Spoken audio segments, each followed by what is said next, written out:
boathouse. And even though you were mostly interested in the boathouse, you drew the attention of some guards, some Galigny defenders that had stumbled upon you and then quickly called for reinforcements as a battle seemed unavoidable. Battle has been pretty tough, especially when you set off a chain reaction of death flames that not only quickly decimated the ranks of the Calignes, but also brought down some of your number. Now you entirely outnumber the remaining lone Caligny. He's standing 70 feet away, which is like halfway between where Ottardo's body enlarged lies slumped like a giant mound of metal and flesh on the floor, and the main lodge. The defender's still wielding its bow, and it's Bark's turn. What? My turn? It is.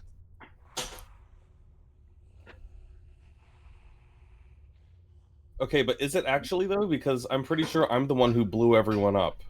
And I think that's what we stopped with. You might be right. Yes, I think you are right. I didn't move on with the next round. You are correct. Let's check here in the... Yeah. The last actions were yours. Okay, sorry about that. So Sandy is down. He is currently... Wow, wounded dying. 2 and dying 3. He is dying 3. Yeah, because he went down already. But he went down because of Bark's action, so he actually moves before Bark, since Bark is technically the one who caused him to go down. Ottardo, did you go down because of this? Yeah, Chain from the reaction? chain explosion, yeah. Okay, so then you also move before Bark. So the next one who actually gets to act is the Caligny itself. Okay, so arrow knocked in its bow. It like tightens the bowstring, looks around, surveys the battlefield, and then without giving away any emotion, having its face mostly covered, it turns around and runs towards the lodge. So that'll make it one stride to get there, and then it disappears inside the lodge. And doesn't immediately return, so you're not sure where it is, but it disappears into the lodge. Maybe getting more reinforcements? We'll see. Souma. All right. Souma will like gesture. Souma? What? You can hear me? No? Karnas. Mhm. Hello. Yeah, I've switched my mic to show off my very cool voice changer, so I didn't do it back. So, no, sorry. All right. Well, Soma will like gesture her flame drake to like go get him. So we'll spend one action to command the creature to sustain the spell, and causing the drake, he has 50-foot flying speed to dart right after the Caligny, and it seems that there is double doors, right? Can he just try to fit through the double doors into the lodge? You're breaking up there a little bit, but I think I understand what you're saying. So Sorry. you wanted to chase the Caligny, and I think Yes. your question is if it can fly through the double door. Yes, it's a double door. It can tuck its wings just for a brief moment as it flies through. And I mean, it's not that you have any way of perceiving this, but as it enters the lodge inside, it finds a great hall that gives it enough space to maneuver relatively easily, so it can stay afloat basically. So with one stride, it can get there, and then it spots the Caligny in the far corner that has opened a door to the south, and it's just 20 feet away from it. I see. Well, either way, he will have to spend another action to move. So let's assume that the Drake will pursue Caligny on foot, barreling through the lodge, like while roaring menacingly. All right. Boom, boom, boom. You maybe even 100 feet away or 50 to 75 feet away, you hear like wood splinter and clay shatter as the drake stomps through the lodge.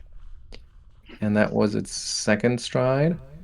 Yes, and that would be it. He only gets 2 actions. Gotcha. Am I still breaking up? No, it's better. Okay. I turned off the camera and I still have to sit really still close to the mics. Yeah.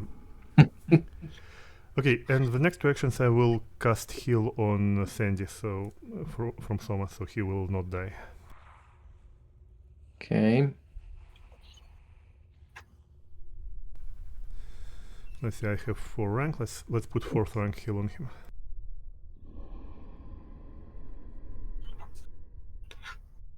And that has a 30-foot reach, right? So that would put him just within range. And as you can see, I have a few more modules installed since last we met. And one of the cool things is that it shows me whatever you target, and I can easily just apply the healing. So I'm not sure if you can see that too, but I don't have to select the token first, so that's pretty neat. All right, Sandy returns from the brink of death once more. He is now at 30 hit points and wounded 3. Oh, that's bad. But it could be worse. That was your actions, and then it is Ottardo's turn. No, do I have to Ottardo? No, it should be Sandy's turn. Sandy will get up as his first action. He's still in rage. He's not. He has hit points to spare, so I don't. He looks around, but he doesn't see any more of the Caligny. So I think what he's going to do is he's going to spend a second action on seeking, essentially, figure out where the one may have run. Just kind of like sniffs around and scans the ground, and maybe he can see just enough of a trail in the gravel that leads back to the main lodge. And with his third action, he just rushes after it. So that gives him, with a speed of 30, that puts him like almost at the lodge. I think he also has to pick up his weapon. Yeah, it would be useful. Oh, right. Okay, yeah. So then, right. So he picks up his weapon and then seeks, and then he seems ready to charge off towards the lodge. And that's his turn. And then it's Ottardo, who is also dying. Let's see that recovery roll. Ooh. And you continue to suffer literally on the brink of death. Bark. Let's see.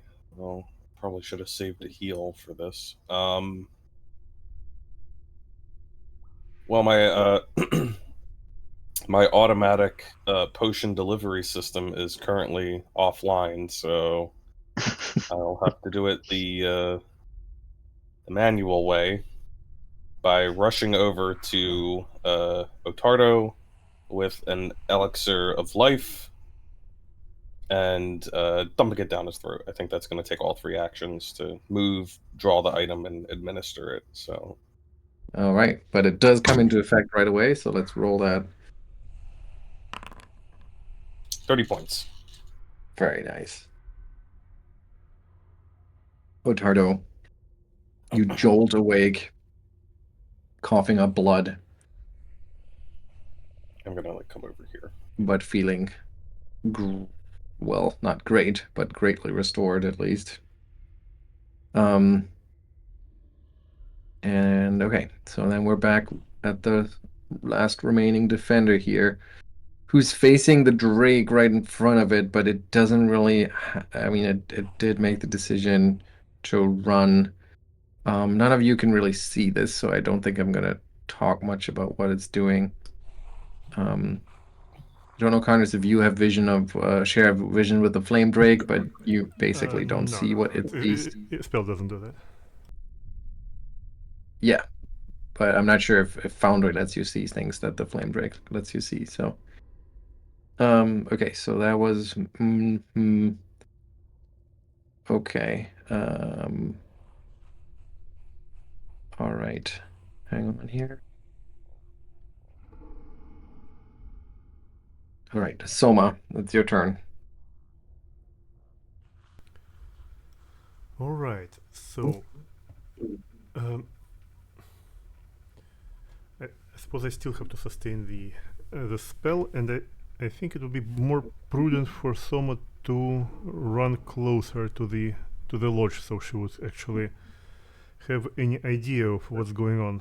So, I take it will take her like both of her actions to stride to get to the lodge, right? Or how far is she from it? You're 75 feet away from the doors. Yeah. So well, she will spend two strides to get to within 25 feet of it, and after that the Drake will try to pursue the Caligny. If the Drake can't fit through the door, he will just roar at it menacingly. Or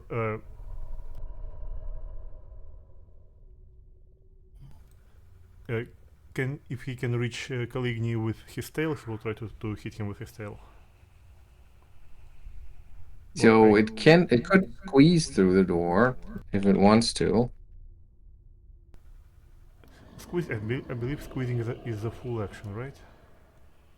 You contort yourself to squeeze through a space so small you can barely fit through. This action is for exceptionally small spaces. Many tight spaces are difficult terrain that you can move through more quickly and without a check. Sample squeeze tasks. Train space barely fitting your shoulders. Master space barely fitting your head. I think this would reach the trained level. Like it barely fits through that door. It's just too small for it. So it would roll this check. It doesn't say that it takes an action. I think it's part of the stride. Yeah, it seems to be an empty square, so it probably doesn't count as an action. Yeah. Yeah, I think it's just added to the actual stride that it takes. But that is not enough to squeeze through, so it just kind of frustratedly bounces against the door, trying to squeeze itself through that narrow doorway, and fails to do so. Yeah, I think it would be enough. And that leaves it. Okay, and it just slams against it in frustration. Okay. All right. So far so good. Then it is Sandy's turn. And Sandy, weapon in hand, rushes towards the lodge. All right, 25 feet, nope, 30 feet speed. So he makes it in there. 10 feet with 2 strides. He sees the flame drake kind of like slamming against the door in the back or against the door frame, against the wall, trying to squeeze through. So he puts one and one together and realizes, must be where the Caligny went. And with his third stride, he 1, 2, 3, 4, 5, and 6. He squeezes past the drake and through the door. Ottardo. Is going to stand up and grab his weapon. I assume the doors are open. he can see what's going on inside, right? Yes, but you're still 50 feet away, so factor Okay, that 50 in. away from. Okay, No detail. but Sandy run in there. Okay, with 2 strides. No, I'm just asking. Did he see Sandy run in there? Yes, you did see Sandy run in Okay. there.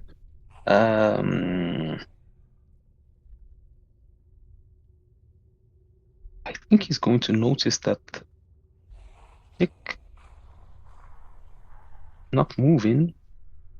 So he is going to attempt to stabilize him.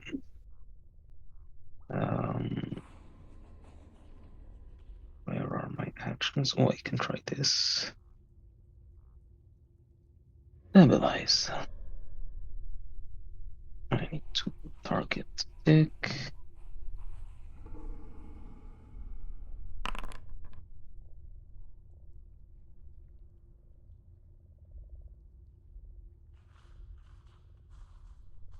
That is against his recovery DC, or what is it? I think it's the recovery DC. So that would be 16 at this point. So that should, or 11 even, so it should be fine. All right, so you stabilize stick. Pick up your weapon. And that's it. And that's it. Bark. Bark like sees Ottardo. I don't even know how you stabilize the stick. But he sees him do this, that he's touched. He says, "Aw, you really do care. I was gonna do this anyway, but I appreciate it." And he's going to dunk another elixir into Stick's. Just sprinkle it on Stick. He's got one of those On little the root shower end? bottles. Sprinkle it on the root end? Yeah, he just spritzes him. Like with one of those plant misters. 25 points of healing to Stick. So drawing it, administering it, 2 actions. And then I don't know if Sandy went in there. God, this just seems like a bad idea. I only have 1 action left, so I guess I'll move closer to the door so I can see what's going on. I guess it's like 50. How far away is it at this point? You haven't even really closed the distance, so for you it's still roughly 100 feet away. Oh, I thought Ottardo was closer to it. Okay, I guess not. Ottardo is closer to it. He's halfway. Well, I'm okay. I should be adjacent to Ottardo. But Oh, you're right. Then I guess we didn't keep track of your distance here. Okay. Yeah, so you're halfway there. I had been moving up last week to get close enough to Gotcha. do like the heal spell and stuff. So, Right. but Okay. so it's still like 50 feet from where I am. Yeah. Okay. Then I guess I'll move 25 feet closer, and since Stick isn't getting an order, he can move to keep up with me. All right. And so I'll be at like 75 feet, I guess. So stick just kind of hobbles after you, picking itself off the ground. Technically past Ottardo now. Okay, and that's my turn. All right. So now stuff happens over here. Oh, you know what? Actually, you're right. Stick only gets 1 action, so I guess he just has to stand up where he's at. Mhm. So he doesn't even follow me. Okay.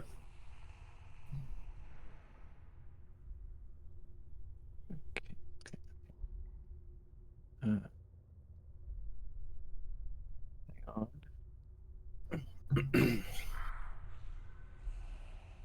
Yeah, that seems right. Let's try that.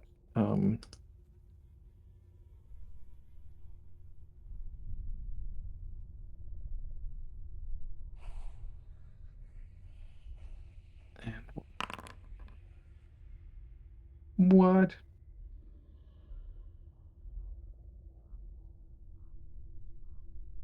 Oh, no, that's wrong.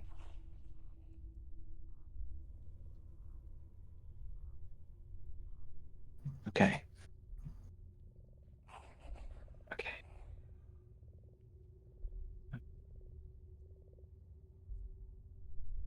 Figuring stuff out here. I mean, what you hear from the outside is still just the slamming and the thrashing of the drake inside that is pounding against the wall and the door. No sign or sound of Sandy, and then it's Soma. Soma, how much is left on the flame drake? Because there's only a minute in total, and we are now in round 11. I think someone mentioned that it's gone. No, that's the No, illusory it's one. illusionary But creature. Yeah. Oh, I will have to look. I think it's since it's round 11, and I have summoned it a bit. Quite a bit after, because first Bark cast his petals, then everyone run around them. So there has to be at least like a couple more rounds on him. okay, so you didn't keep track of it? Sorry, I'm not sure. Okay, then we're going to roll a d4, and that's how many rounds we have left. 1. Okay. Your turn. Yeah.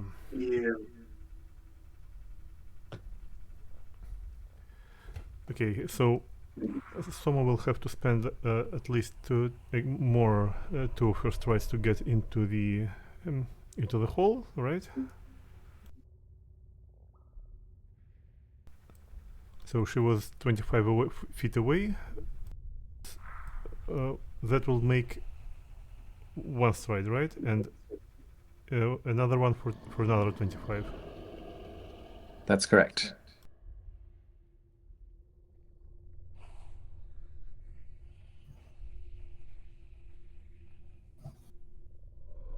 All right.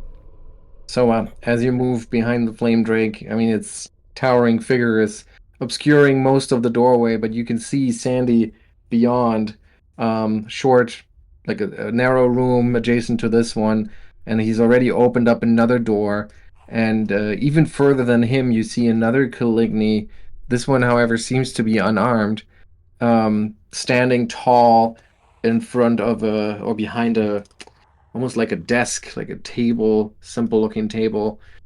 And what's weird about the scene is that Sandy is just standing like he's struck by, some sort of paralysis. He's just standing there. He's still holding his weapons, but he's like all of his muscles are clenched, and he just has his back towards you.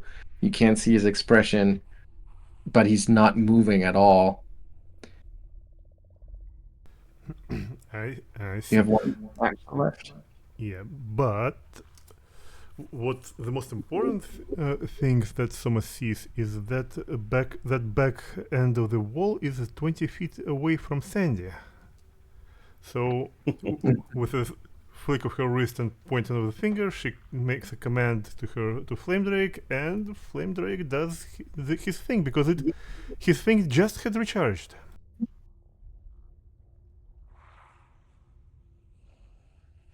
If you lay down the template, you should see another thing that I just installed, which should make it easy for you to target everyone in the area.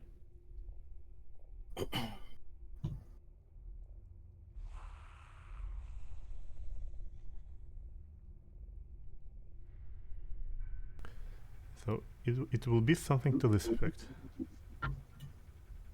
All right.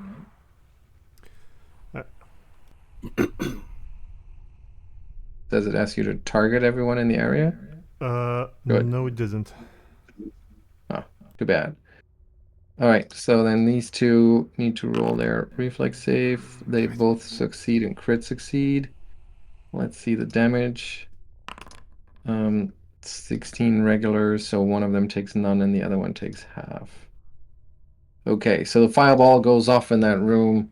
But it seems to damage the interior quite a bit, but the Calignas seem to be mostly okay.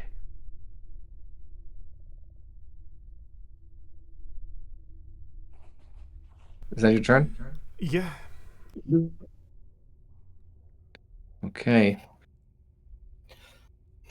Sandy.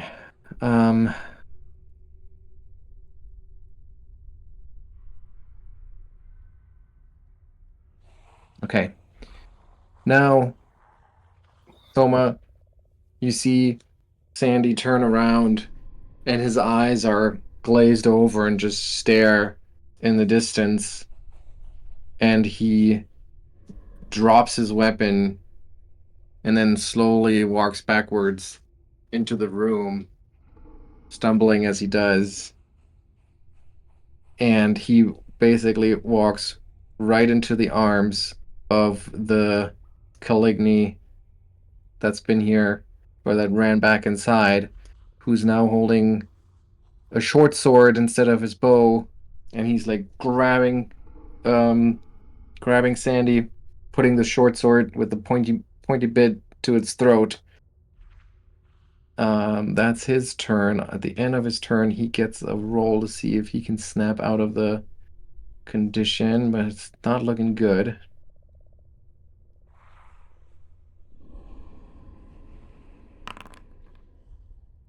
He is not snapping out of it. Failure. Hang on. At the end of each of its turns. Yep, so he continues to get a chance.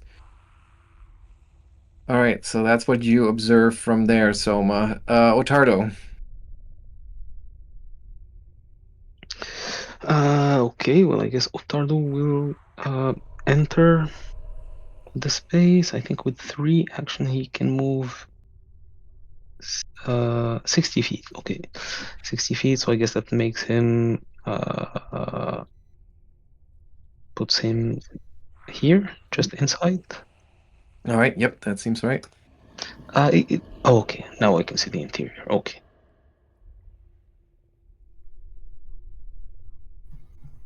And that's it. Okay, Bark. Everyone's running into the lodge. Yeah, Bark doesn't want to go running into any more places, but since everyone else is, he's going to run at least to get up to the door, which I think that should put him right at the edge of the door.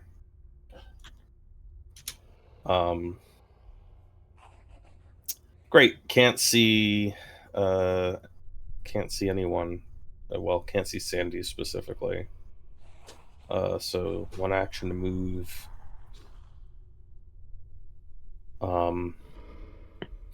I'll give a command to stick, which will give him 2 actions to work with, so he can actually catch up to me.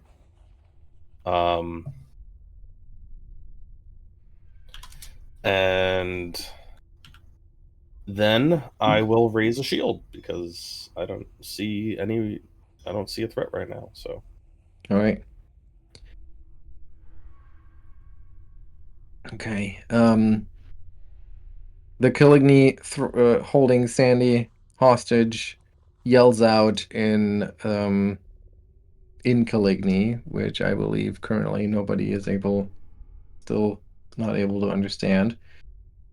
And then the one behind him, however, uh, like barks something at him, also in Caligny, and then calls out to you, Soma, in common, somewhat with a thick accent, probably not used to speaking common all the time, but very, very understandable.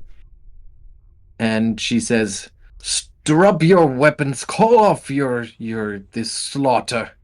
All we want is to leave. You can have this place, for crying out loud. All you would have needed to do is ask." And then she readies a spell. "Or we are prepared to go down in flames." And as she says so, there's magical energy charging up in her hand, but she holds it for now. Soma. Whoops, sorry, I went too far. The Drake disappears at this point, and it's your turn. Yes, conveniently the drake disappeared, so Soma will pretend that she did it on purpose. It is and- right after it disappears. You go like, snap, that was me. Yeah, like, and saying that she, well, I don't think she actually wields the weapon at the moment because she's been only like casting her casting spells this whole time, and she only has her loot, from which she casts bless. So, I mean, she hold her loot, and she will like raise it like a bit to the side as if it is a dangerous weapon. Well, because in her hands it is, and and she will raise her voice, saying that, like, if we tried to ask last time and like nobody listened, but if you can understand us, like then know that we didn't start this. So if you wish to go, then go. Let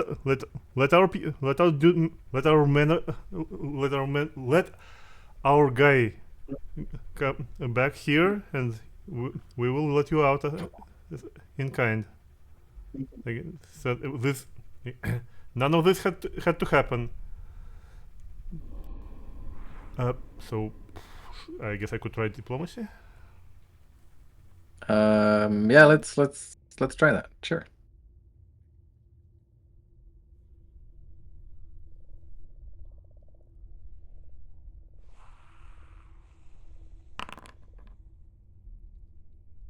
All right.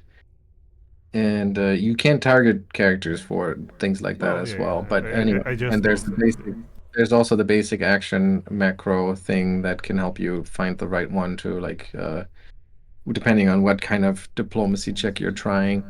But I want to give everyone else a chance to react to it first, or to the situation before I go back to her. So the first thing that we deal with is Sandy being under her influence. He still gets to roll his saves, but he fails. So he just continues to stand there, staring ahead, apparently completely oblivious to the pointy black ooze-smeared blade that's being held to his throat. Ottardo, you heard Soma speak. You probably heard the other voices come out from the open door, but you have not yet seen what's going on there. He will move. Let's say, I guess, yeah, he will step in front of Soma. Okay, you can see them. For his second action, he will sheath his weapon. You're technically still prone, by the way, but okay. Oh, right. Yeah, so he'll sheath his weapon and say, like, raise a hand and say, we were attacked. We don't understand why. If you want peace, you can have it. All right. You want to try to aid Soma's diplomacy? Yeah. All right. Let's do it. Okay. Bark. Bark, I guess, will enter.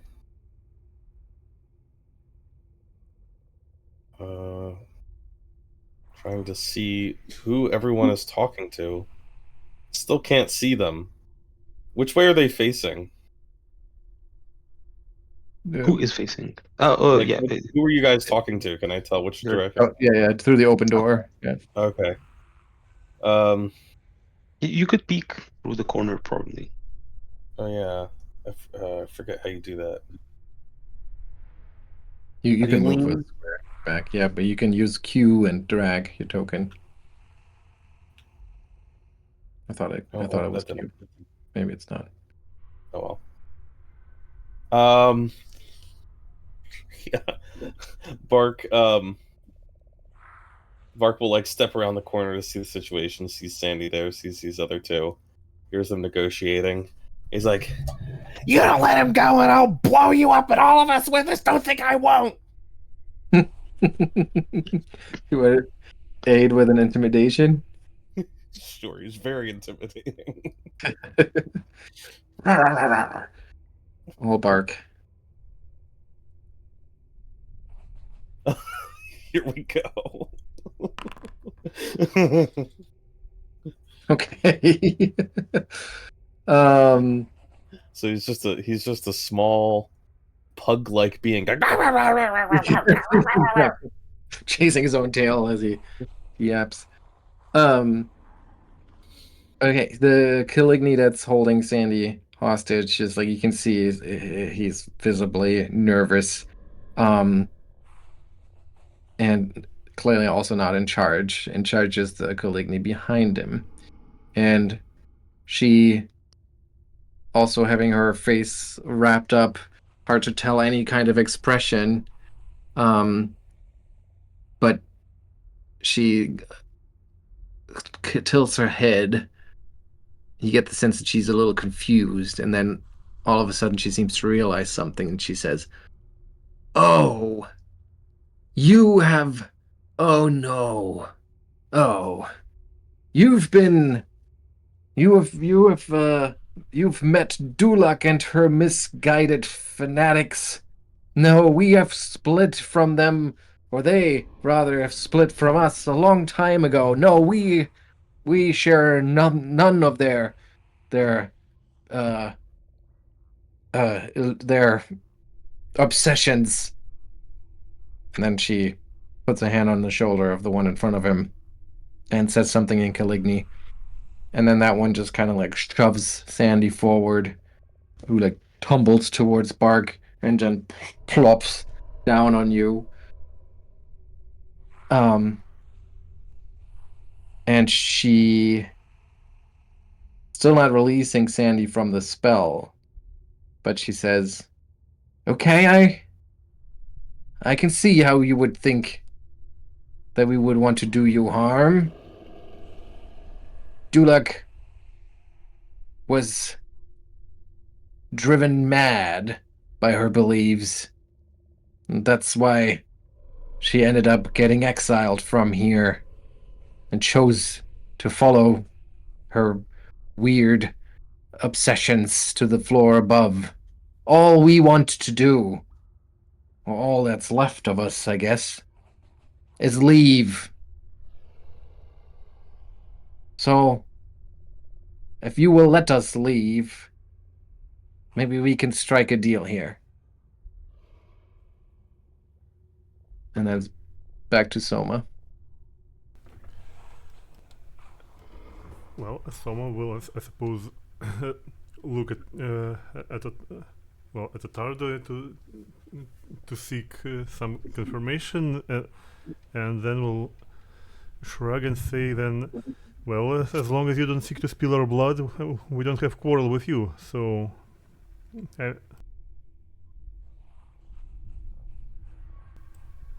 suppose I suppose we're blocking their only exit. So.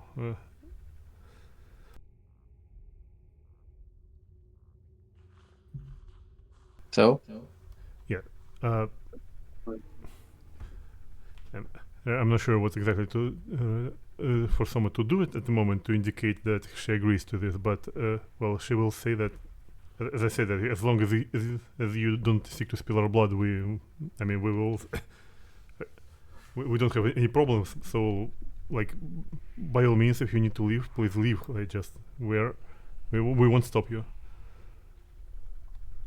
So you're basically like gesturing towards the door, and you're like, "Please, just go." Yeah. Okay, gotcha. All right. Okay, let's see if Sandy manages to snap out of it. He's like drooling on Bark right now, who probably has a hard time staying on his feet, propping him up, and he continues to just be a drooling mess. What a barbarian thing to do. Ottardo.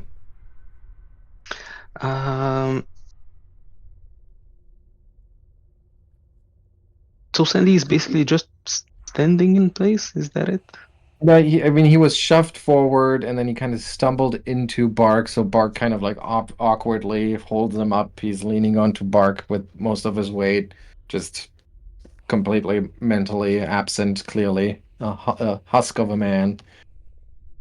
Could Ottardo like pull him / guide him into the room? Or would You, he yeah, build yeah, himself from that? you have 10 feet. No, he can be pulled or manhandled very easily if you can handle the weight, which Ottardo certainly can. Okay, well, in that case, he'll pull him inside and sit him down on one of the chairs there. You push him down on one of the chairs, he falls down and he just kind of sits there, like, tongue lolling out of the corner of his mouth, staring off into the distance. And that's it for Ottardo. Okay, Bark.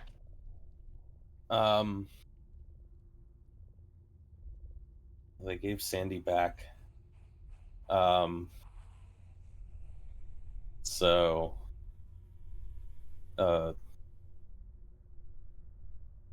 Caligni's still armed, though. He switches back to his bow, so they're still. And she still has a spell charged in her hand, so it's not like they're not ready for a fight. all right, so Bark is gonna say, "All right, you said you give up this place without a fight, so get out of here, scram!" All right. Then we're back to them, and she says, "If only it was that easy. No, no, unfortunately, we can't make it any further than here as of now." And then she starts explaining, "You see, we're all refugees. We've fled from a place in the Darklands you couldn't even pronounce. And many of our number died before we even made it here. But now greatly diminished, and especially after you cut down what remained of the strongest in our number, we only have two ways before us. One is to the south, but it is blocked by a powerful daemon of some sort. And one is to the east, but blocked by a dragon. And of course, those damned Erd Hans have whittled down our numbers, so we can't afford to just scout ahead and try our luck. We're trapped here. Even if you were to let us out of the lodge and let us run off, we'd just die anywhere. We'd rather make our stand here if we have to. But if you'd be willing to help us, I'd reward you as best as I can."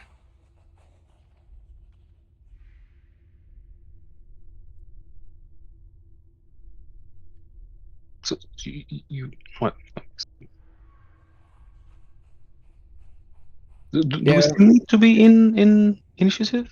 it's mostly for Sandy's benefit because I was thinking like if he snaps out of the dominate, he'd probably just kind of charge them. But now that he's up there in the corner, I think it's okay. That's why Ottardo mount.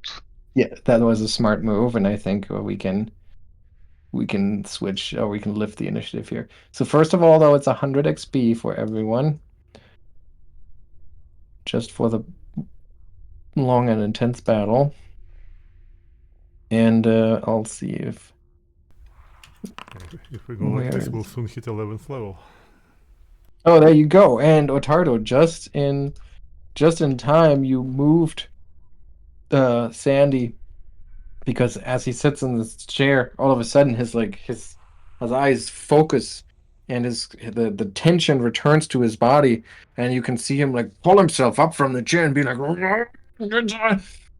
and he gets angry. But I would assume, Ottardo, you try to hold him back. Yeah. Yeah. So as you do so, he calms down enough to end his rage. Stupefied, drained, and wounded, He just kind of plops back into the chair and takes a breather. All right. So the offer's on the table. Help them find a way out of this place. This place not being the lodge, but the larger area. Or fight them to the death. Well, yeah, Soma will try to crunch this understanding in her head and put it into terms that she can comprehend. And will after that she will pull herself a bit forward from Ottardo to. Yeah, maybe a little bit like this. Yeah, and after scratching her head a bit and rubbing her chin, she will say, I see. So, first things, let's say we agree. Everyone here, like you need rest, we need rest, and let's say it like this. We haven't touched anyone in these caverns until someone tried to stab us. So as soon as we come across those guys that you mentioned, I assume they will be very, very hostile. So we will just go outside. We will stab everything that tries to kill us. So I think that will solve your problem eventually, right? I don't understand what you're saying. But am I completely? They explain to you that there are two ways out of this area. One is guarded by a daemon. The other one is guarded by a dragon. So it's not like they're going to come to the lodge to attack them. They're trying to get out of this area, but their exits are blocked. So they're asking you to clear one of those exits for them. Yeah, I'm sorry. I mean, you mean you misunderstood what my reasoning, or my mic was acting up against again? I think he was just trying to say we're going to end up fighting one of them eventually, so... Yeah, we just kill everything outside that tries to kill us, including your problems. The point is, it's inevitable that we're going to end up fighting these things, so... So you have a deal. We're probably going to kill both of them. One would be enough. All we need is one path away from here. No, it's 2 or nothing. No one. There's not enough XP. Anyway, There's not enough. The Caligny in the back is like that's and she relaxes a little bit. I did not expect you to strike that bargain, to be honest. And she eyes you, Soma. Clearly suspicious of someone just wandering in here and then making it or accepting an offer like that. And she says, but I am willing and desperate enough to believe you. And then she says something in Caligny to the other Caligny, who looks over at her and says something back. It's clearly something to the effect of, "Are you sure?" And then she nods, and he lowers his bow. Still tense body language, though. And she says, well, it looks like my fellow Calignies, I don't know what they would call each other. It looks like some of my number have put up a good fight for you, and they've gone out in flames of glory. They're in hope. I hope they're in a better place now. They certainly went out on their terms. I have no way of denying it to you, so if you want to choose to stay here and rest before taking on one of those monsters, or both, your choice, you're welcome to do so. I would just suggest to keep clear of the chamber off that room over there. And she points in that direction over here. Where you see the strange lights, even stranger dead are walking. We will keep our to this chamber here. I'm sure you'll understand we don't yet fully trust you. And it seems like this one is the easiest to defend. So I guess I will see you later. Well, yeah. And then she once Yeah. again in Caligny. Yeah?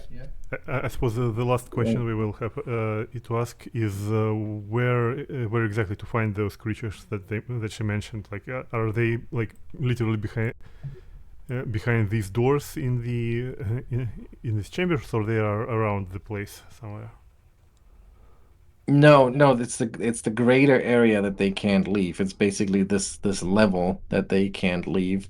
So there's all the way to the south, where that weird fog was that you avoided. Mhm. That's one way. And the other way, let me see if that's correct actually.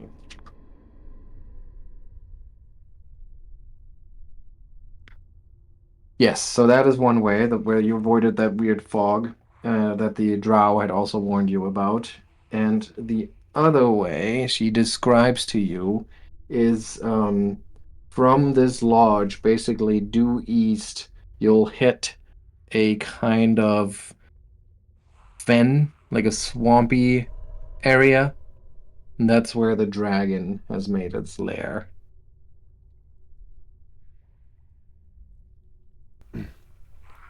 And what sort of dragon are we talking about here? And what sort of demon, for that matter? I mean, that's a pretty broad category there.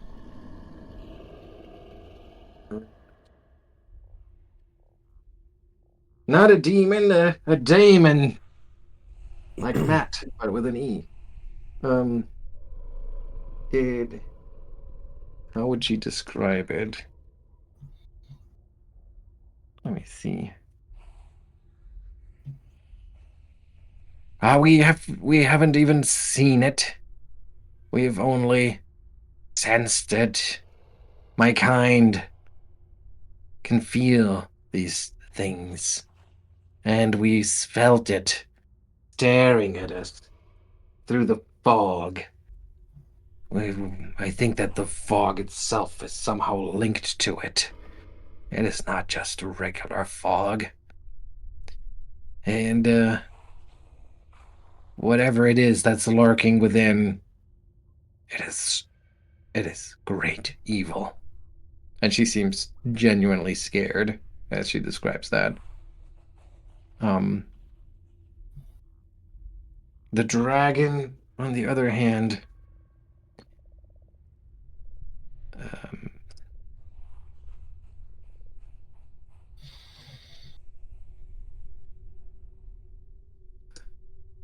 we have seen glimpses of the dragon. Some of our number fell to his acid breath and his sharp claws. He's a black dragon. A powerful creature that now probably has a different name, but I think for this purpose it still exists as a black dragon. Yeah, I was gonna say, like, I mean, they're from the Darklands. They still use the old language. They haven't been. Nobody's gotten Nobody's gone and remastered them the yet. remastered terminology down to them. Yep.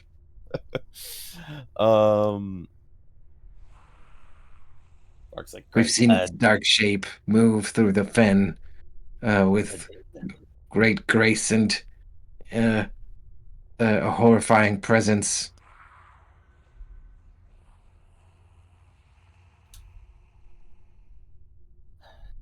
All right. Well, Fine. That's fine. We'll consult amongst ourselves about which one we're going to destroy first. And then you should maybe tell your friends to ask questions first and shoot later if you don't want to all get blown up. Well, where was that advice a few days ago? And then she What's she talking about? motions to the other Caligny to close the door. And before he does so, she says, "You know where to find us." And then you hear like furniture being moved and the door getting barricaded. Do we know? Is it just on the other side of that door? Is that what they meant? I think so. Yes.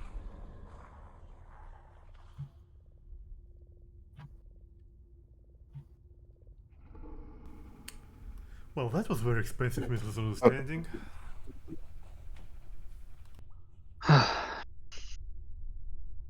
Well, I mean, can't dwell on it now. Yeah.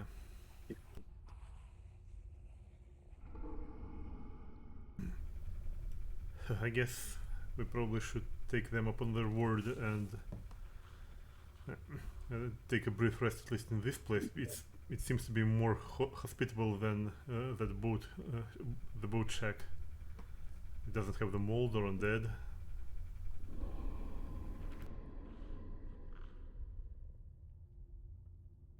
Yeah, so I mean, the place you're in now that you finally have the leisure to take it all in, it's a large hall that probably once was pretty impressive.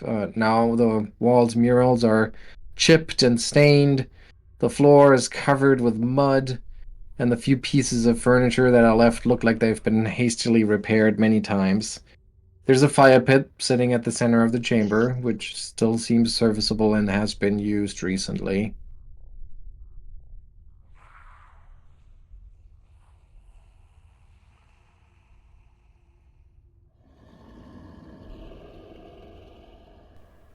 Okay, I see by our timer that it is still relative morning, right? So it's a bit too early to have second breakfast.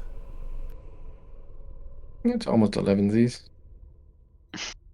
It's never a wrong time to eat, says Bark, refocusing on his cornucopia. All right. I was going to look for some spare rations in my backpack, but yeah, that certainly will soothe our nerves. And while Bark does that, I think I will have to treat Sandy's wounds because both Sandy and Ottardo need to get rid of that wounded conditions.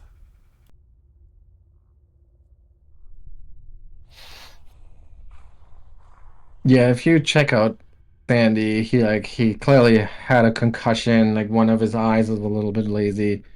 He just is drained and in terrible shape all in all. I will try to heal him with DC 20.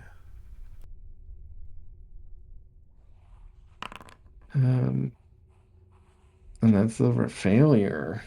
Well, I will have to spend some more time on him then. After those 10 minutes, Ottardo will have refocused and he'll use his healing magics. Mm-hmm.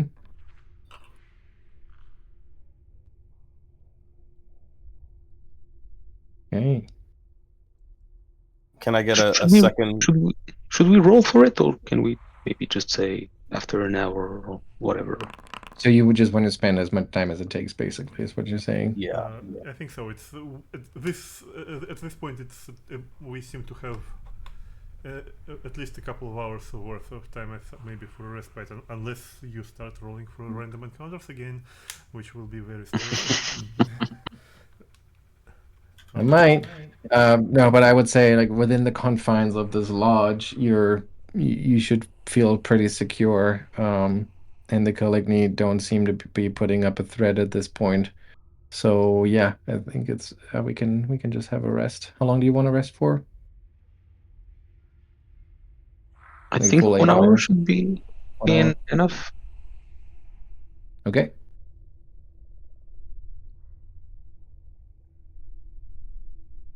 Okay, so we'll skip ahead an hour. You might have to renew your light spells. At least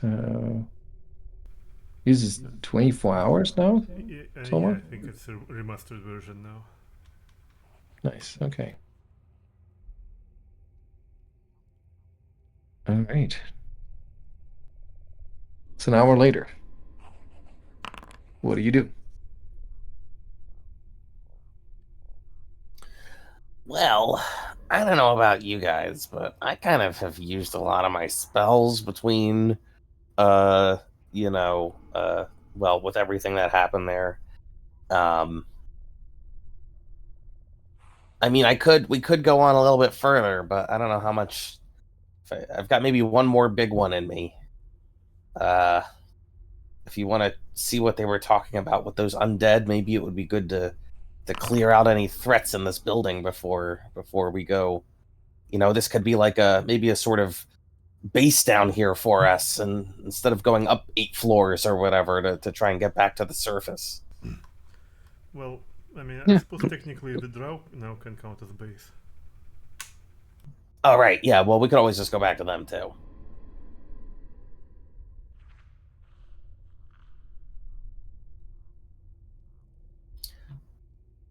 I need a little reminder. When did we level compared to this day? Was it this day or was it way before? Oof. It was at I least would think one it day was the ago. day before. At least one day before, I would At least. say. Okay. Okay. So I'll just, if you don't mind, I'll just retcon. Well, not retcon, but do something I should have done during the morning preparations. Oh, that's what. Okay, yeah, that's okay. Okay.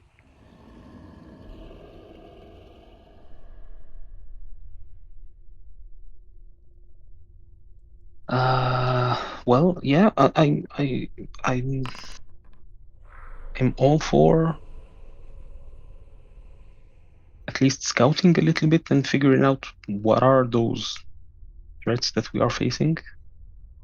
I mean, if there's undead in here, then Soma and I, at the very least, can always, be hitting them with some vitality magic in the back, and you guys Yeah, can and smack them up in the front. yeah, and I still have plenty of juice in my spells. I mean, I can call forth another Drake if the situation calls for it. I mean, don't get me wrong, I have lots of spells left. I'm realizing I may have picked the wrong selection for this sort of scenario that we're in now. Well, let's go undead hunting then. If we want to do some sort of like negotiating or talking to more plants and stuff, I'm all set for that. But maybe this isn't quite the right situation for this. Duration 1 minute. Wait, duration 1 minute. How long does it take to cast? Oh, it's a 2-action cast. Oh shit! Oh no, this isn't the one I thought it was. Okay, yeah. You know what? I've got some good spells left. We can do it.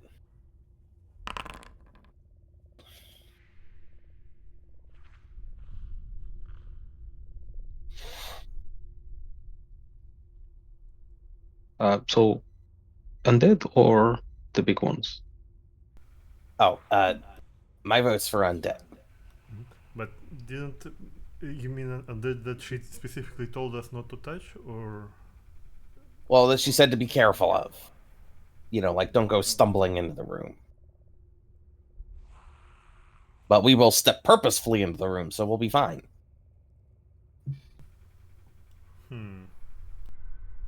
I mean, if you'd rather go scout out a fog daemon or a black dragon, I'm just saying, I think this sounds like the easier thing. Well, I guess we could try. All right. And besides, there's doors here. If it's a problem, we just close the door.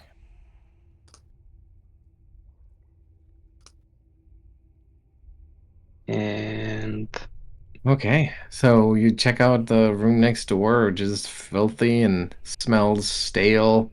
There are rags and tattered rugs and blankets littering the floor, and this has clearly been used as the sleeping chamber for the Caligni.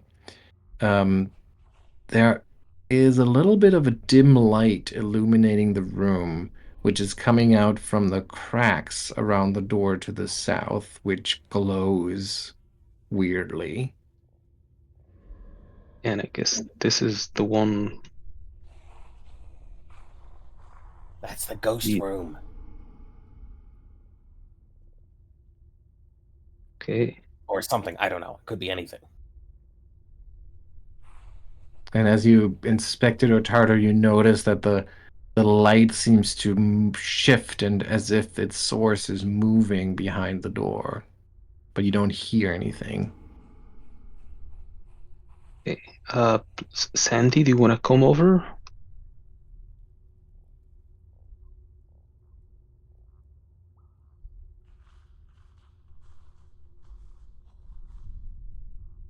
I was waiting for Sandy to answer, but sure. There you go. Okay. Well. Okay, you pop open the door, and you see this like soft. Hang on. Da, da, da, da. A soft, faint, ghostly glow of dim light filling most of the chamber, and then a shape hovers into view, looking a lot like a Caligni, except for the fact that it is a ghostly apparition of one. And not just one, but in fact, two of them. Okay, so you open the door. They float around in there, and as you open the door, they become aware of you. They see you, and for a split second there, it seems like they're trying to figure out what or who you are, but they quickly arrive at a decision, and they start wailing. A ghostly moan that is clearly a sign of their displeasure of having you here. All right, let's see. Encounter begins with one of them. That's perfect. There goes Sandy. All right, so which one's gonna go first? This one. All right. So right now they just have this dimly blue, ghostly aura, but as it wails in anger or frustration or whatever it is that it's experiencing at your presence, it flares up. Yeah, let's see how this works. It all of a sudden, like, it really ignites in light, essentially, with a burst of brightness that is quite shocking to behold. So we have a 20-foot burst, which, sorry, should be centered on itself. What? Soma is saying that they are dead, so now they explode all the time. That's right. They explode at will, basically. Okay, so now I have everyone targeted. I'm gonna ask everyone to do here. I can do the reflex save for everyone. Do we click the button or? You click your own. You click your own characters. Oh no.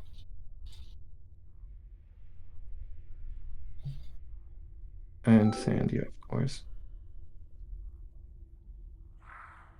Okay, and then we have fire damage. All right. So, hang on.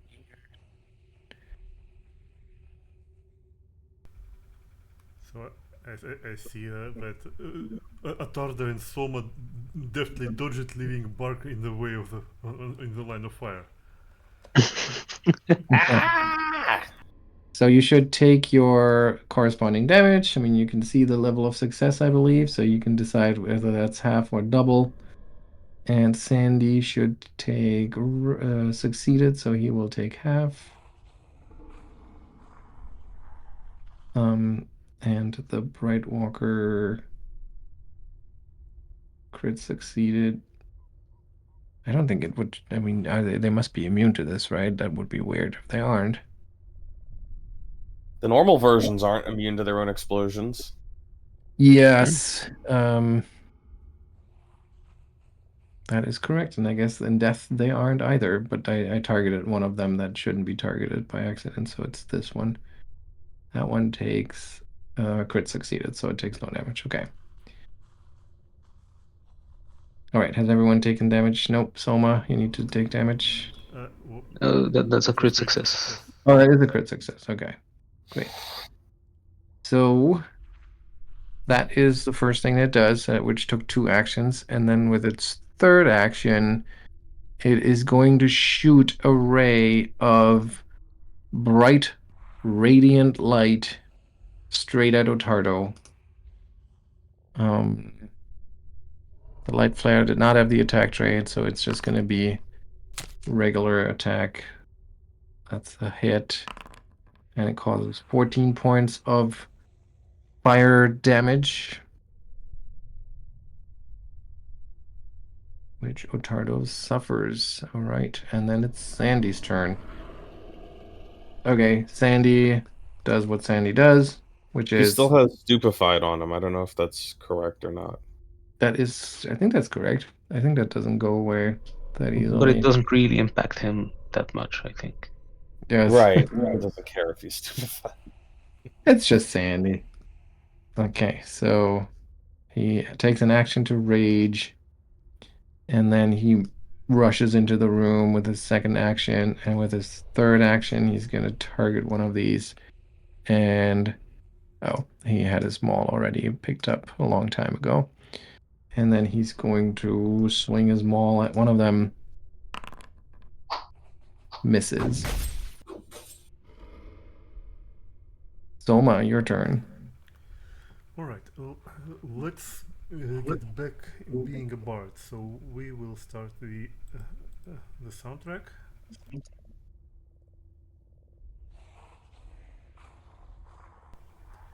And with my next trick, we'll Vitality Lash it.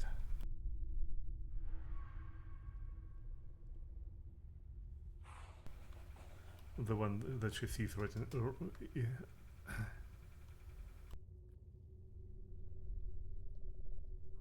Yep. Can you target it? Yeah, so, well, it has to roll its own save now. I don't see a prompt. Oh, there it is. I didn't see the prompt for it. And it fails. Bong. And takes the 14 points of damage.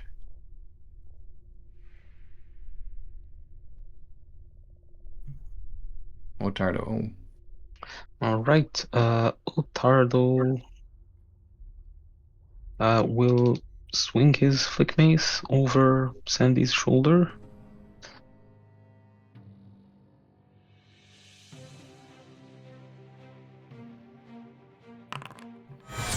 Ooh, that's a critical hit.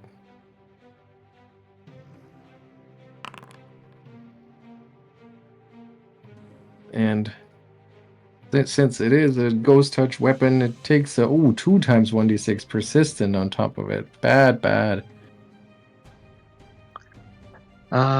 And well, he's going to try that again. Regular hit. And he's gonna finish up by raising his shield. Okay. Good round. Good turn. Then it's the other ghost turn, which I don't think it's going to move. It's just going to do it from right where it is. And it is also going to ignite its aura in a bright flare. There we go. Whoosh. Targeting everyone except itself. And let's see that reflex save. Oh, come on.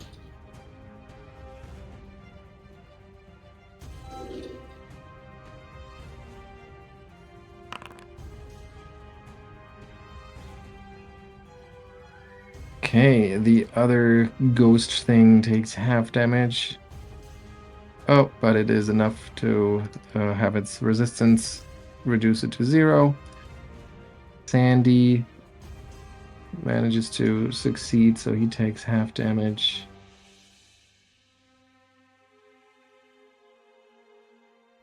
And Ottardo crit succeeds and Bark fails. All right. And that was 2 of its actions, and the third action is standing right next to Sandy. It's going to target him and then just reach out to touch him with a radiant touch. Ooh, critically hitting for 46 points of damage. Ottardo's going to use his reaction. Mm-hmm. That's 12 points of resistance. Okay. And I'm sorry, I can't tell. Is it the one to the right that Yes. just acted? Okay. So I can target it and do this. That's a regular hit for a good amount of damage. All right. Oh, it does get the persistent when you use your reaction for that? Yeah. Okay. So then it has to take that persistent damage and try its recovery check. Fails. And the persistent damage does not meet its resistance threshold. Okay. Bark. Bark will also cast Vitality Lash on the one due south.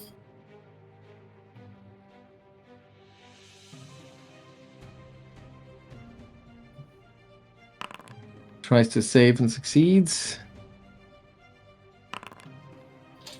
But still gets lashed for 7 points. And then he is going to step just outside of where these explosions seem to be going off. Okay. And he's done. All right. Hang on here.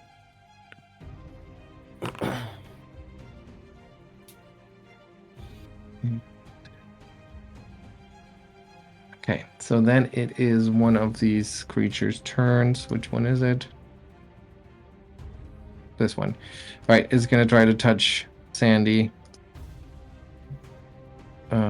Actually.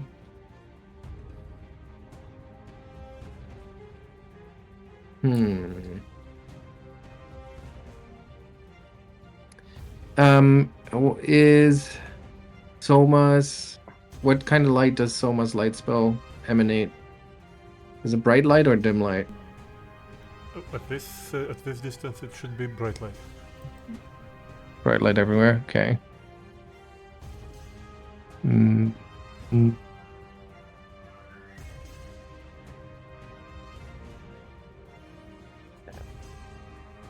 Okay, yeah, so it's going to target Sandy. Try to touch him once. Ooh, critical hit. 42 points of damage. And second attempt to touch him. And third attempt. Both of those miss. And then it's Sandy's turn. And he does what Sandy does, which is target the thing. Again. Hang on.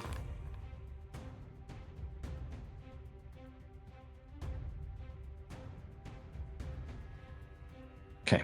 So, and then try to strike it. Missing once. Missing twice, missing 3 times. Okay, hang on here while things happen off camera.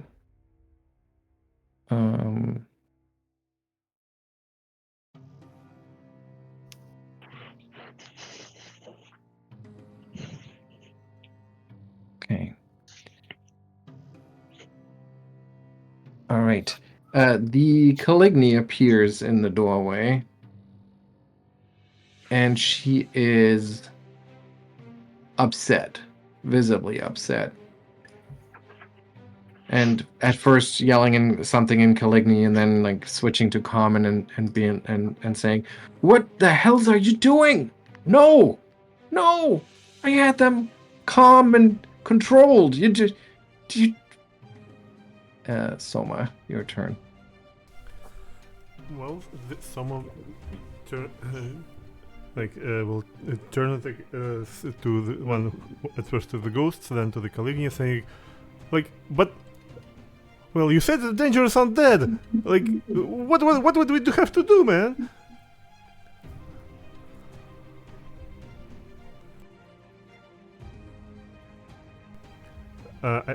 Someone I think, will continue the inspiring defense just for sake of inertia.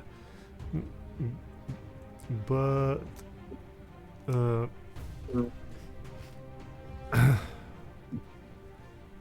well, I don't know. I guess she will yell at others well, wait. They want to keep them. Maybe it's their maybe they like Lucca for them. We have learned a hard question of not killing every undead we come across. It's still very hard to hold back sometimes.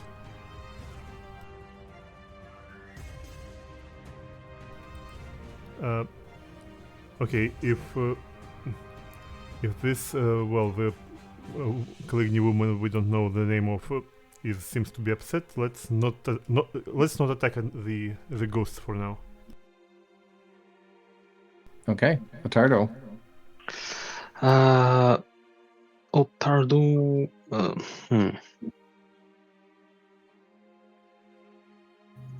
He will sheathe his flick mace, and with the remaining 2 actions, he will prepare to close the door once if Sandy moves out. I mean, I'll say this: he can't end his rage voluntarily. Oh, right. I think you've seen that. That right. Once Sandy gets going, there's only 2 ways how the fight ends. Oh, correct. So Ottardo knows that Sandy would have to be restrained. Yeah. Okay.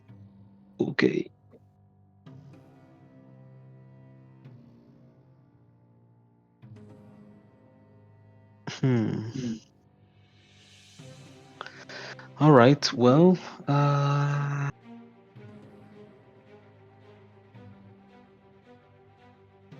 Ottardo will attempt. Let me double check how it works. Maybe disarm can be an option here. I think disarm still sucks, even in the remaster. We can further. Yeah. It's not actually disarming. It just gives a pretty minor penalty. It's only on a crit success. Okay. The other one would be reposition. What reposition here? You move target up to 5 feet. It must remain within your reach during this move. Okay. No.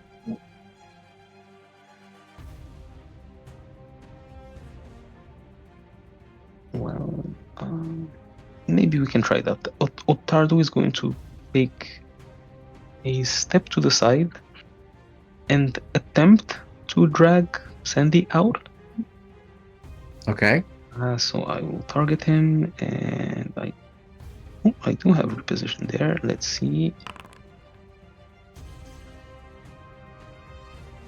And I would say that we can make him off guard to this because he definitely isn't expecting it, but that would still not make it a crit success. So okay, but yeah, it's enough to move him up to 5 feet. Okay, so So I just would assume out right the here. room. Yeah.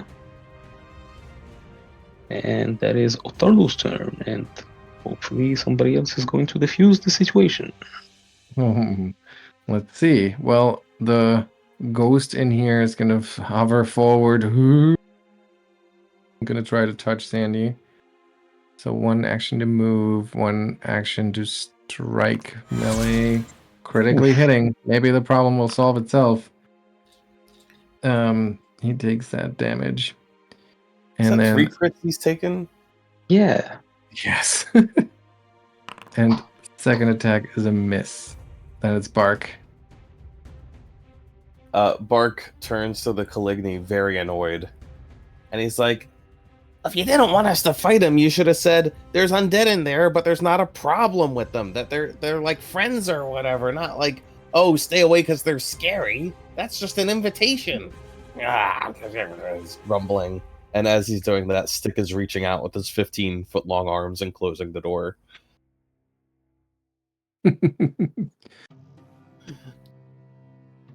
All right. You see the light shift behind, or continue to shift behind the door, moving back and forth. Still pretty bright lights out there. And then it's Sandy's turn. And I mean, he's enraged. He Sandy, the encounter's over. It's over. You can drop your rage because the encounter ended. That's not how that works. It says it right in the rules. It says once the encounter ends, the rage can end. Yes, but what the encounter doesn't end when you close the door. I don't see any enemies. Do you see any enemies, Sandy? Well, he'll gonna try to rip open the door again. And we can make that an opposed strength check between him and Stick. I think is the one who closed the door. Wow. We'll see how that goes. Actually, let's make that as because we don't really do opposed in 2E, right? I've barely ever done It something would be like against this. Stick's DC. Yeah, that's what I'm thinking. So which one should we use though? Probably Fortitude. That's a good idea. Yeah, Fortitude's DC Stick is 25. okay, and breaking open a door would be force open would be athletics, right? So I'll say Yeah. I'll have him do a force open. Force open. 34. That's a regular success. So he breaks the door open. I guess no, he doesn't. He doesn't necessarily break the door. It's just that Stick can't keep it open, keep it shut. So one action to. Just a question here. So rage doesn't go away, but it's not exactly rage. It's not mind control. The character is still in control of what he chooses to do, no? Or does it say that he has to pursue a fight?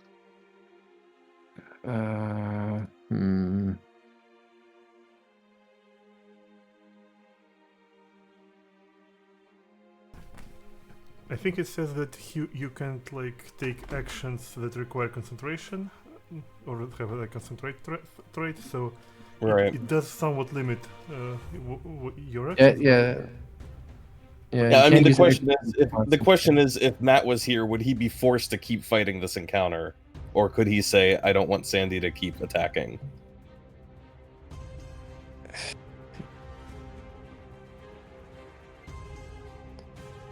Yeah, and it's also Matt's character, so I don't want to have him. I don't want to control it too much. It's okay. Yeah, okay. So let's say Sandy continues to pull on the door handle for a little while, and then maybe Stick kind of squeaks or in pain as he tries to keep it shut, and that kind of snaps Sandy out of it. And he's like, wait, hold on, hang on, what, who, huh? Sandy, you're hurting him. What? Me? Stick? Not You Stick. hurt Stick. And he'll snap out of his rage through the power of friendship.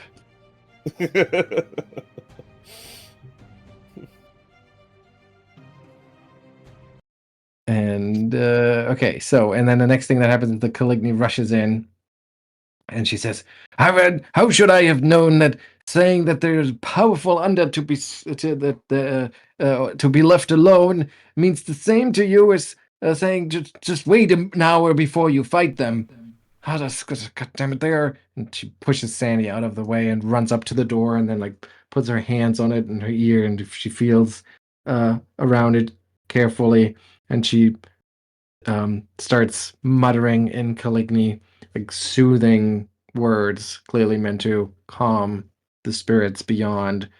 And after a few moments, the lights beyond the door starts to fade away a little bit. They become more faint once again.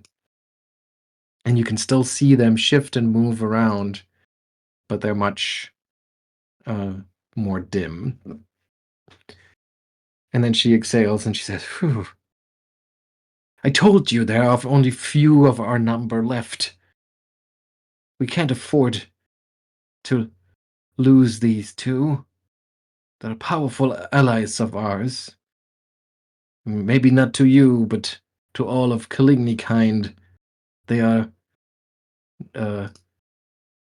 allies. So just let me be very clear now. Leave them alone." And then she like positions herself in front of the door as if that would protect them. Oh, okay. Look, I'm sorry. I'm sorry, everyone. Okay, I really misread this situation. All right, but I don't feel like I'm entirely at fault. You didn't say they were allies now, but you know what? It's behind us. It's okay. So let's just move on from here, and we won't attack your ghost granddads or whatever. And even though they are undead, and undead are an abomination against all the natural cycles of life. Except No Augrel. undead should be suffered to live. But To our kind, it's different. She says, "We, as you know, we tend to burn out at the moment of crossing over. But some of us are denied that freeing immolation, and so they rise again as what we call the Bright Walkers. They're these they might think that they would walk, but actually they float a few inches above the ground. That's a fun fact about them.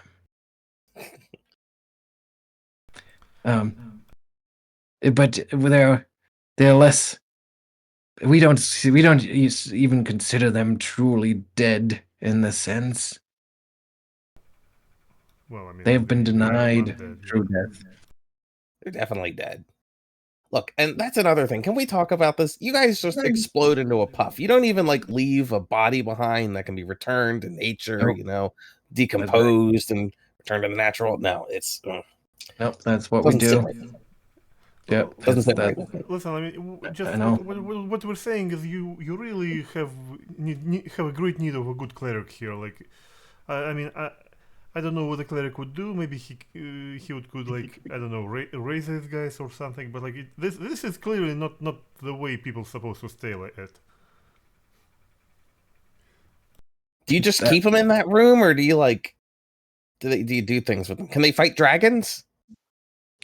I don't think they would be a huge help in a fight with dragons. I don't think they are. They are a weapon of last resort for us. Many of the threats down below in these dark lands are vulnerable to their bright lights. Ironically, so are we. That's why we don't. That's why we only call on their services in hours of great need.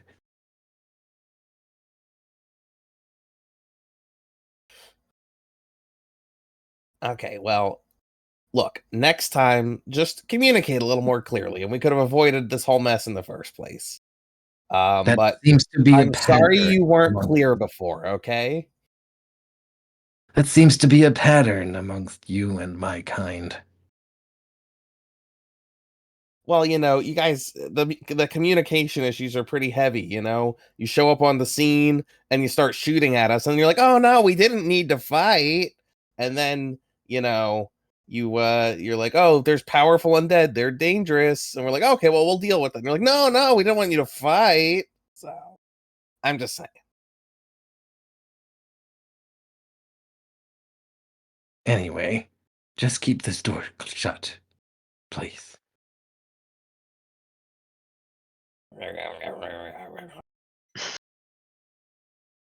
Grumble. Grumbly pug. Is it just me? He's looking at the others. He's like, back me up here, guys. It's not just me, right? They're really unclear on this here. Yeah. Okay, listen. I mean, like next time we find those guys around here, I'll just casting translate so we could speak normally. Okay. Okay. Oh, by the way, let me just double check. Hey, where'd you go? Hey, do you actually want us to kill the demon and the dragon, or did you just want us to like convince it to go to sleep or something? You're free to get rid of it any way you like. Just Okay, good. Good. clear the way for us. Gives him a thumbs up.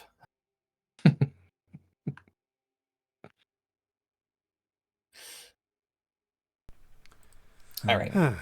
Well, anyone need some fruit? Yeah, I suppose so.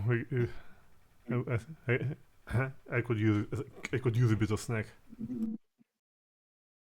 Huh? Oh, there's a button now for stepping away for a moment. Yeah. I just noticed it.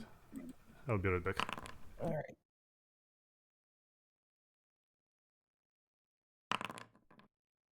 Well, look, I'm sorry about that, guys. I misread that situation completely, apparently. It's fine. This is a strange place full of strange people.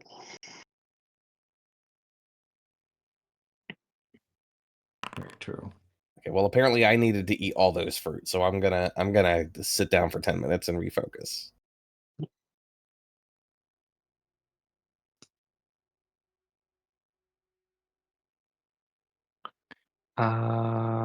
Sandy could use some help. Yeah, I'll get to you in a second, Sandy. There you go.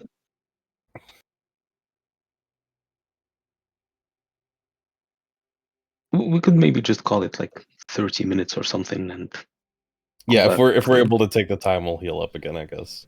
Mm-hmm. Okay.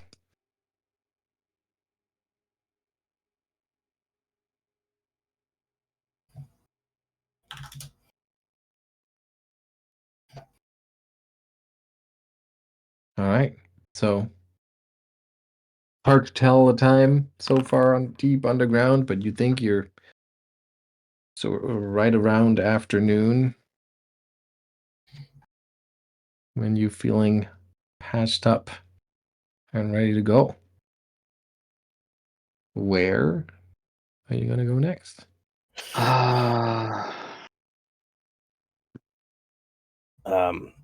Well, there's a door with some stairs here, but we don't know where that goes. Or we can go scout a demon or a dragon or something. Yeah, I am rather curious about what this demon is. I'll be honest. It's got my curiosity piqued. My ears are perked. Well, in either way, we still have to keep an eye out for those other exploding people that Darao mentioned.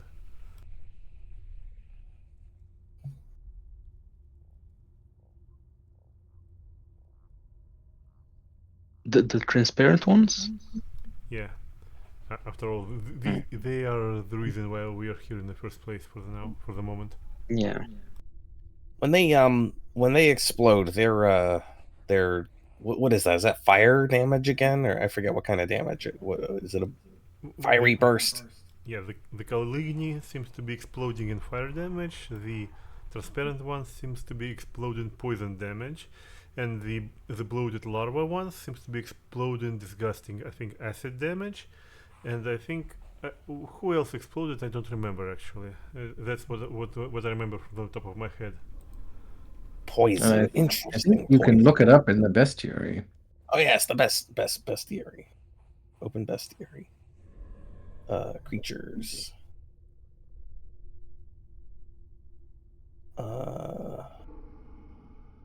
Undead. What are they under? Humanoid, probably. Humanoid. I only have Caligny under the humanoid. Oh, really? Yeah, I don't yet know how I can share things. So I think I got hung up on it, but I can tell you that the Urdefan, when they were dying, they were sublimating into a foul-smelling gas in a 5-foot emanation, and it dealt void damage. Oh, I see. If you haven't identified them yet, they're just under the unknown category. It's just called Oh, an unknown creature. interesting.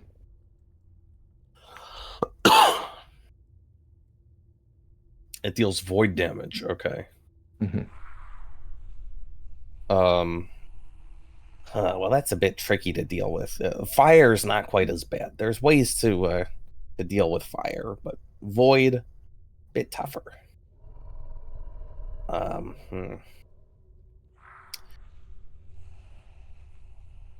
Well, okay, we'll keep our eyes out for those other guys, and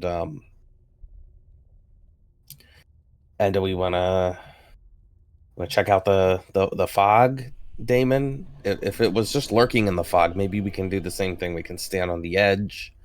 We can try to see what it's about. Maybe it won't attack right away. The dragon sounds a lot more aggressive. Yeah. Well, we can try.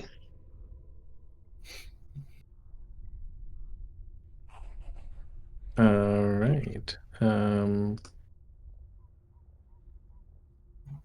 So you want to go and check out the fog, right? That's what you Yep. said? Okay. I suppose. Okay. Hang on. Do I already have your tokens on this map? I don't think I do. Yes, I do. Right over here.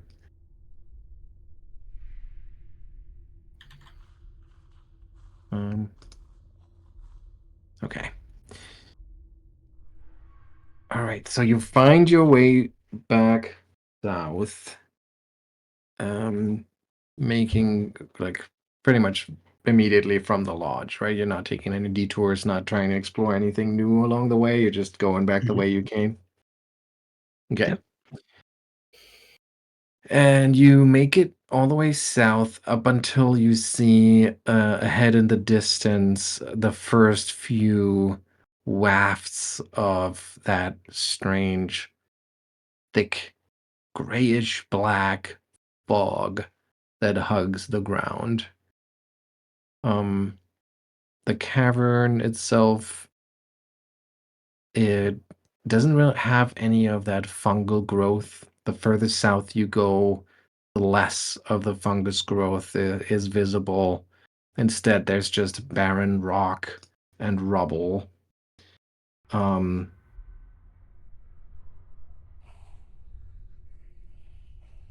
Yeah, and then this strange, cloying, dark, soupy fog.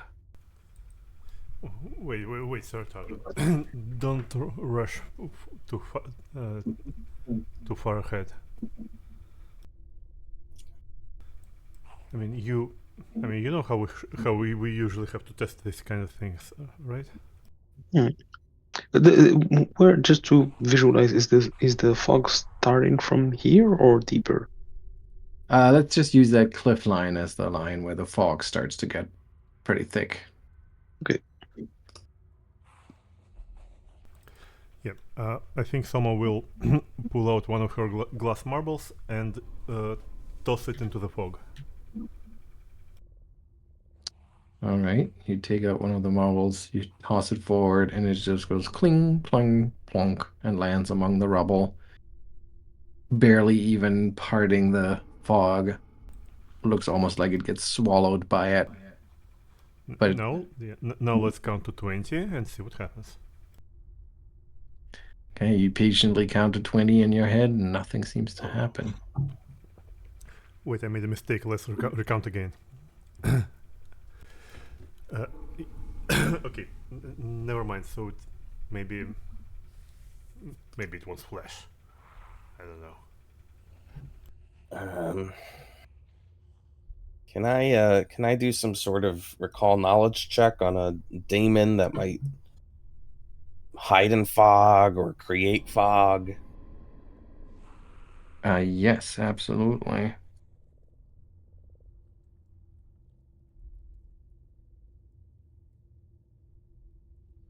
Just roll the recall knowledge macro. Right, the macro. Nope, that's not what I meant to do. Hang on. Basic action macros. Recall knowledge.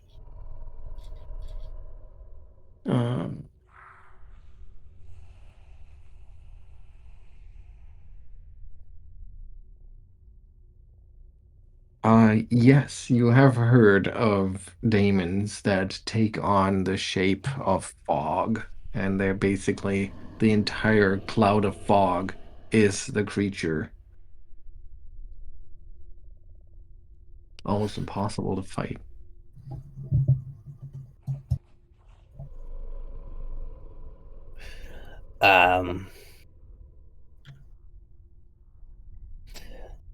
Guys, so I think the fog is it is the whole thing is the fog. The fog is the whole thing. That is the daemon. You just rolled a marble into the daemon.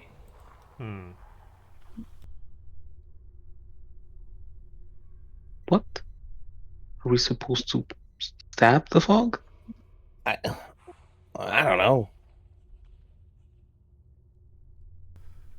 Well, I mean, I have a general idea that some spells might be used to fight the fog, but I have none of those. But wait a second, I have like a shred of idea.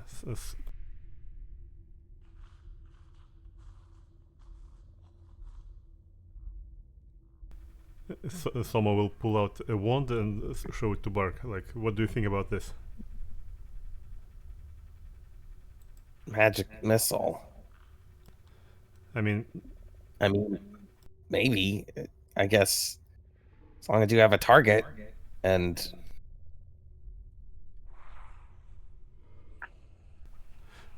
do you have magic missiles? Or force barrages, as we call it nowadays? He puts his hands on his hips and he says, does a force barrage have anything to do with trees? I don't think so.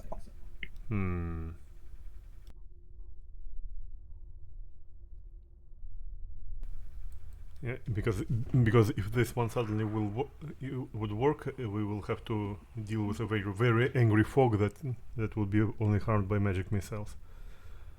Yeah, I mean, the thing is, if it's a fog, it can't really hurt us, can it? It's just fog.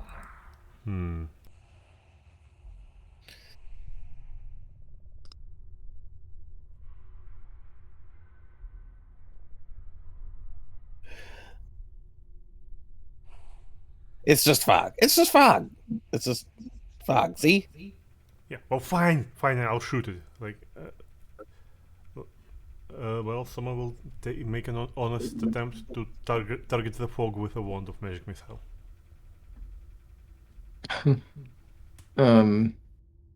Interesting. I guess you yeah, okay. So you try to focus on the fog as the target, and you activate the wand, but nothing happens. Doesn't even use a charge. It's immune. It's immune to force barrage. Or right. Phew, sorry, I'm starting to speak over myself. The last, but at this point, someone just rummages through her bags, tossing out magical artifacts that she collected. Okay, not this, not this. Wait, I have one last thing that might, they call that thing a demon, right? Damon with an AE. Damon. Would that thing work on it? She will pull out a chunk of iron out of her bag and show it to Birke. I don't know. But whatever you do, keep that thing away from me. Ugh, metal. Gross. Someone will launch it as a telekinetic projectile into the fog. And it shoots off, plunk, and it once again gets swallowed up by that thick fog, and then you can hear it bounce off the wall somewhere deeper in the cavern, but nothing happens.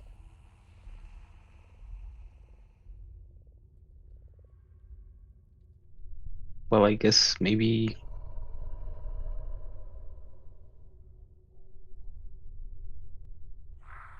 Oh, Ottardo steps forward. Sandy, not to be outdone, follows close behind or next to you. And you step forward. The fog feels like cold and wet against what little skin is exposed. Nothing immediately seems to happen. It just seems to be regular fog, maybe a little thicker than you're used to. You guys, you do realize that you're stepping into it right now, right? That's gross. Well, we don't know what it is yet. I mean, you could be in its gallbladder right now, for all you know. Well, I mean, Birke, but by this point we have been already showered in gore and guts of countless flesh-warped creatures. So, stepping into the demon by this point is, probably one of the least gross things that we've done. But I will stay first here. Of all, it's Damon, and fine. Look, I'm not the one who makes the rules. It's the Caligny who's I said Damon. Yeah, someone will start music. Okay, I guess then we'll go into initiative because we have to keep track of that. Go. Oh no, everyone, get ready. And Soma has just started playing that music. So, all right. So you're in the fog here. It's surrounding you. It is pretty thick, but you can definitely still see your allies around you. You cannot see the end of the cavern really through the fog, so it is that thick after a few feet. But right here you're in the thin outskirts of it. So, and again, it feels wet and cold against your skin, but nothing too unusual.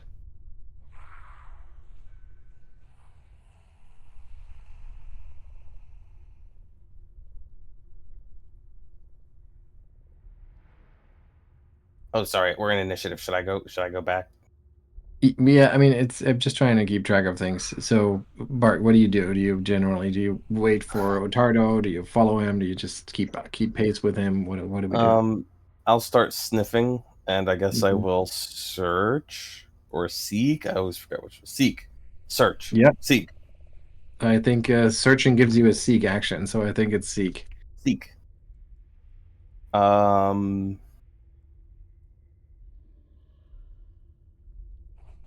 Seek. Oh, I'll just do the general. You are a seek.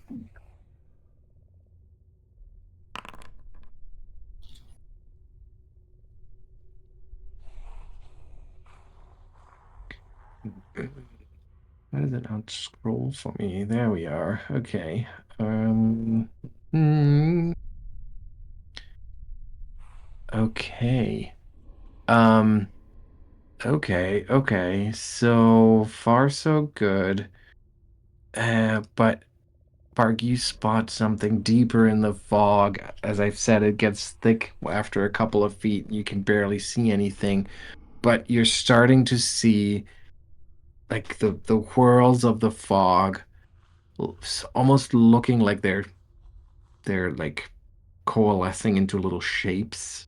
And as you look around, scanning your surroundings, you get the sense that there are all of these tiny little creatures in the fog, like made out of that fog, briefly appearing and then dissolving again.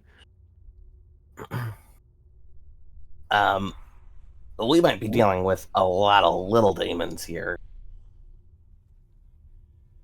I guess I'll take an action to point them out to the Okay. others, and then a third action to raise a shield.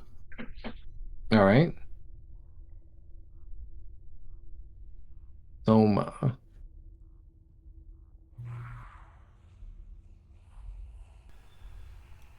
Well, okay. At this point, I think Someone will steel herself to go into the fog after her party members. So at first, she will continue to inspire defense, and for the next two actions, she will once again look through her bag, produce a vial of something to drink, and she will drink it.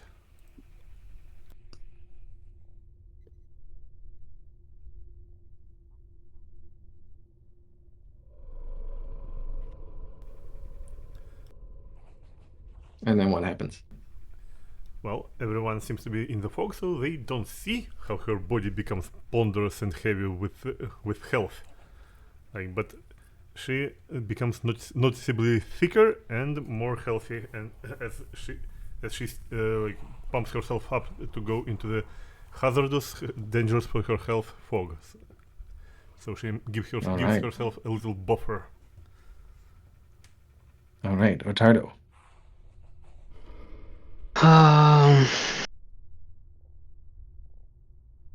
Is going to take one further step inside. Mm-hmm.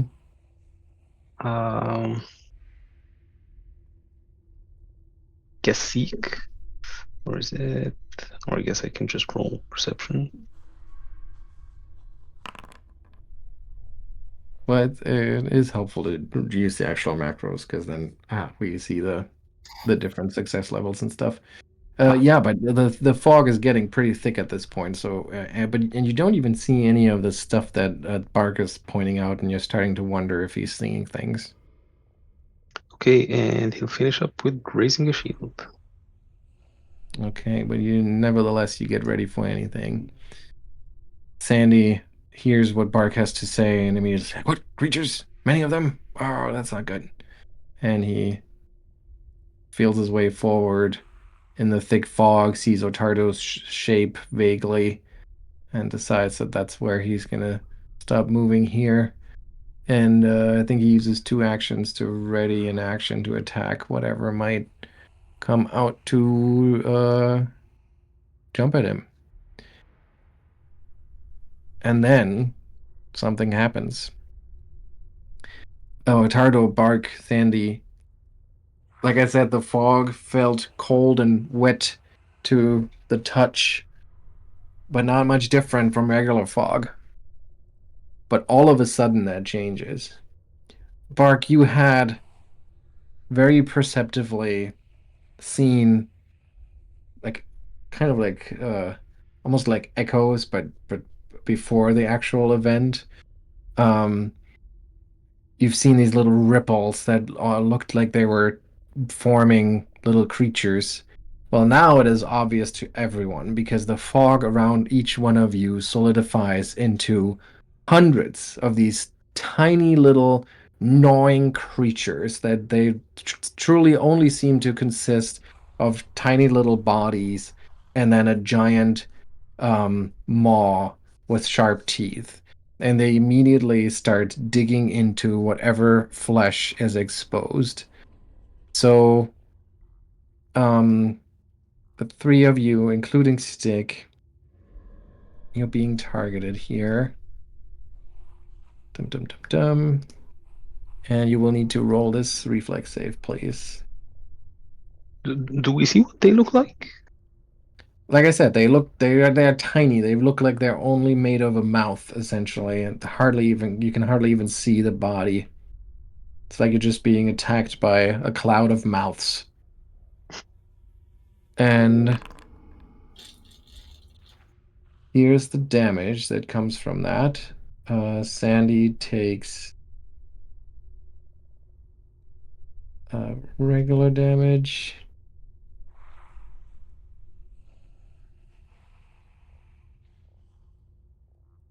Yeah, you can figure out your levels. Okay. So that happened. And it's like all these creatures appear and they start gnawing, and it does continue. They do continue to be around, but we're not gonna. It's not like it comes, does the damage, and then disappears. But we'll only do the damage when its initiative comes up. So what I'm trying to say is that these creatures are around the whole time now that you're in the fog. So just so you're aware of that. Hang on here. It is Bark's turn. Ooh.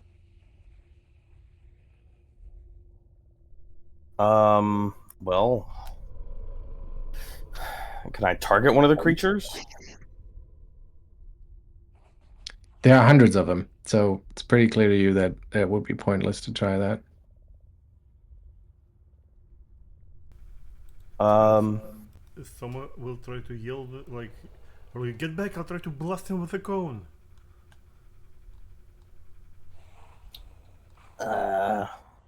Yeah, it's really a shame I used my pedal storm earlier. Okay, good idea, Soma. I'm gonna beat a retreat until we understand what the heck this is. And I will move. And Stick will move with me. And then I will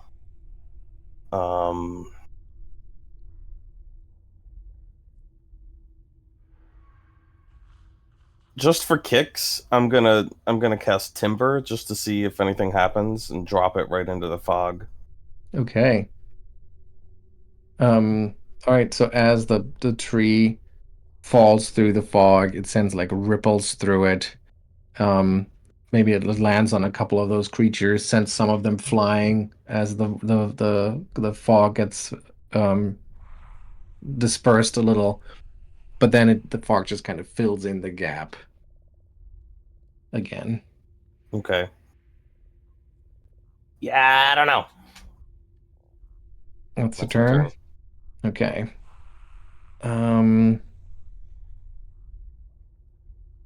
All right, let me see where we are here with this thing. Really only Ottardo matters in this case. Okay. Ottardo. The fog, as those creatures appeared, the fog also started to feel like thicker as they physically manifest, and it was harder to see through. So for a moment there, maybe you think that it's Sandy's silhouette that you can see in the fog, but then quickly you realize that that is not the case. Instead, a horrifying creature moves through the fog, kind of like dividing it in front of it, like a boat going through water.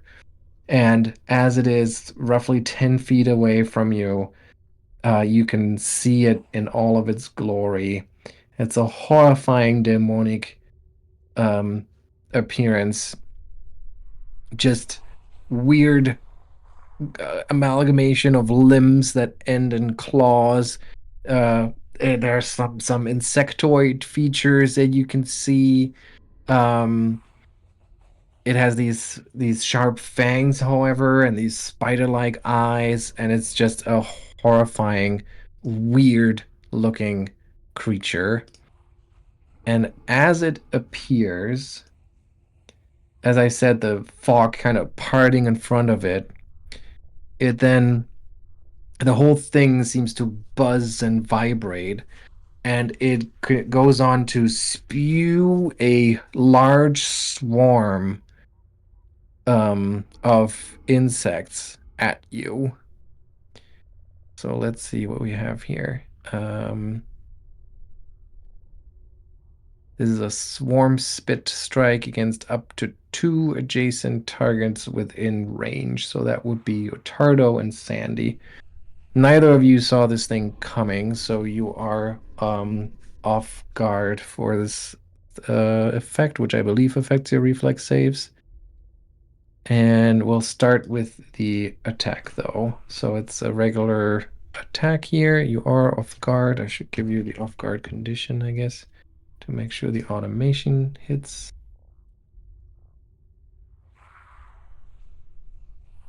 Come on. There's that. And that. Okay, Swarm Spit. It's a regular hit, thanks to the off guard. For Ottardo, at least. And By the way, does he still have the inspired defense? Because if it is hit by +0, it might make a difference. Yeah, it isn't. Oh, yeah, I don't have it applied. all right. By the way, Carnus, you should now also be able to apply effects to your allies. That might be helpful. Because I think Sandy also didn't apply it. Okay, so for Sandy, it's a hit, though, even with the rallying anthem. So he takes regular damage. Ottardo is missed by a little bit, but that's not it. You're just covered in these little insects and spiders and whatever they are. They immediately start biting you. And each one of you need to do a reflex save here. It is at a -2 for Sandy because he got hit by the attack. I think that's gonna be a re-roll. Okay. All right. So both of you regular failures, which means a lot of these little insects cling to you, and they continue to bite you, which means persistent damage. There it is. Soma, your turn. You said that the fog somewhat parts. Can Soma see this gigantic thing? No, only in front of, like, between it and Ottardo and Sandy, basically, just so that they would be able to see it. You still don't see it. You just see a hulking shape in the fog, but you can't tell what it is. Okay, so I can't target it, unfortunately.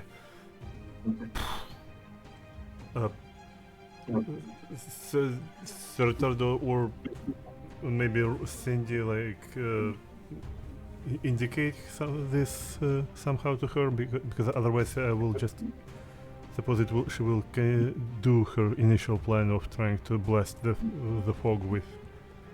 Well, it would take an action for them to point out anything like that, so you would have to wait for their initiative. Alright, so I think I will then, in that case, continue to inspire defense. Well, although, no, I will make it lingering to free myself some actions.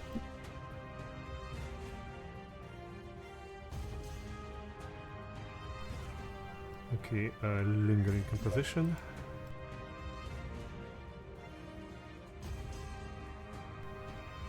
Proficiencies, performance.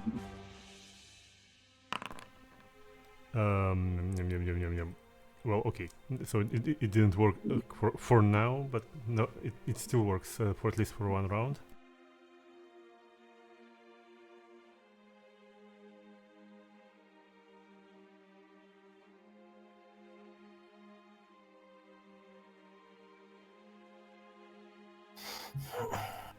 And I indeed can apply it to Sandy, which is very nice. And in that case, she will try to aim the spell somewhat aside from not to catch a Ottardo and Sandy in it, and she'll cast Haunting Hymn.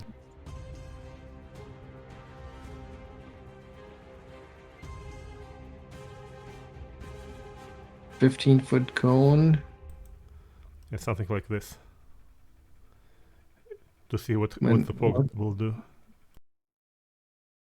Oh, it doesn't seem to interact with the fog at all.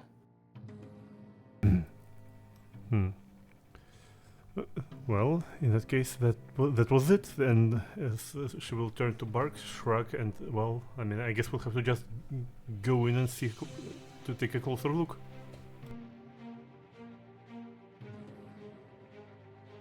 All right, Ottardo. You're no longer off guard. Okay.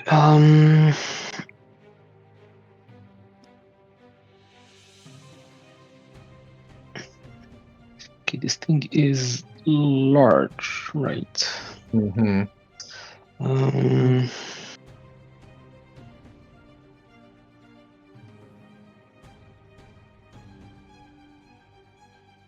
Okay, so Ottardo is going to step up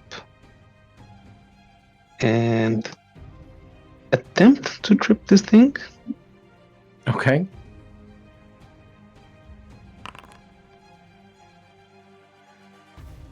Fail.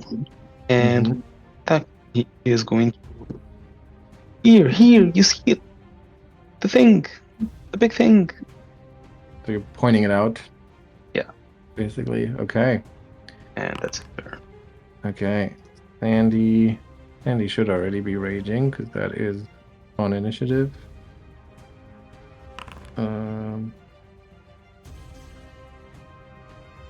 Why do we not have it here? Okay. And then he moves forward and strikes the thing. Or tries to. Ooh, critically hitting on the offhand. 50 points of damage. Which, yeah, all of them go through. And Ottardo, being so close to it, seeing all the might behind Sandy's swing, it is terrifying how little that actually does to the creature. I mean, it's clearly injured, but it just seems to be very powerful. And Sandy takes a little bit of persistent damage here and then rolls his recovery check. Fails. Bark, your turn. Clear sounds of battle from deep inside the fog, and Ottardo calling out, "It's here! It's here!" Bark's like, I can't see it from back here. Draw it back. Retreat out of the fog. He's gonna, I guess, delay his turn. All right. So we can take you out. And then it's the demon turn, or the daemon's turn. All right, there's so many things it can do. What should it do first? It's gonna glance at Sandy with its demonic stare. And Sandy's gonna have to roll a will save here. Which he succeeds at.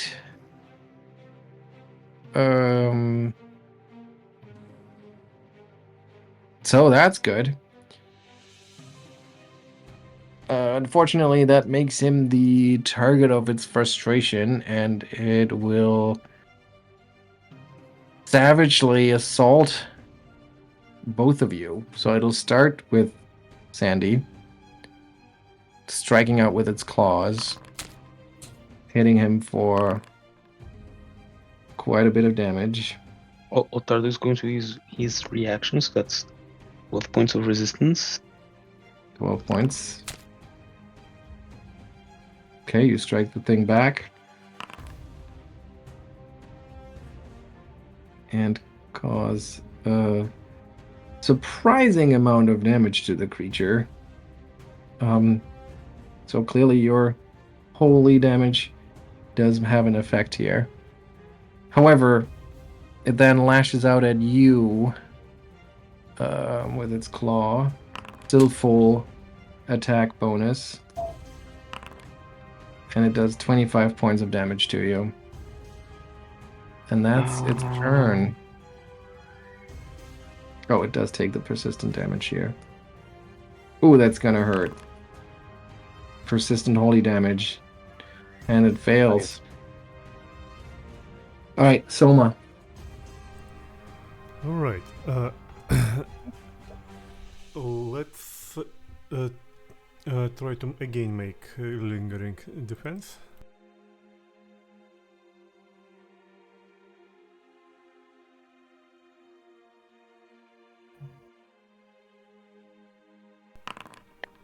Alright, that now it will last 3 rounds.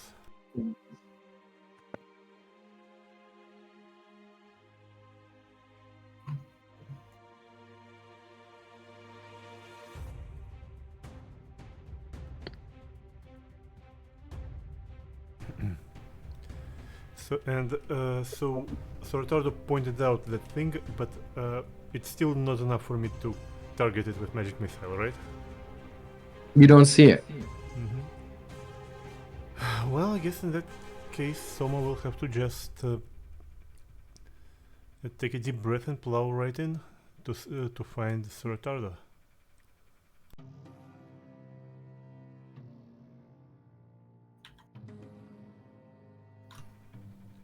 Okay, she will take a stride, and that's actually, well, basically the extent of what she can do, because now she only has a single action left, and nothing comes to mind of what exactly to do with it, so she will just cast shield on herself.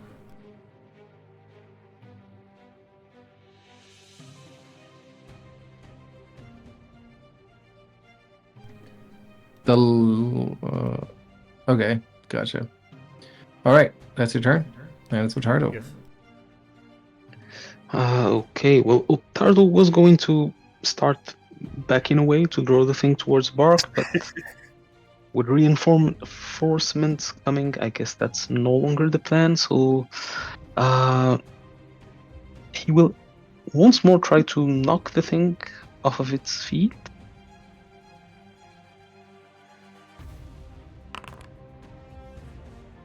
Oh wow, this time you succeed, knocking it prone.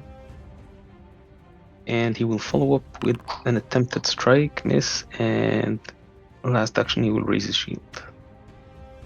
Alright. Sandy is gonna try to capitalize on the situation. He's gonna strike once, strike twice, strike 3 times, and miss all of them. Okay. Soma, those tiny little creatures that seem to consist just of fangs also manifest from the fog around you, covering your entire body, and you will need to... where is it? You will need to roll this reflex save, please.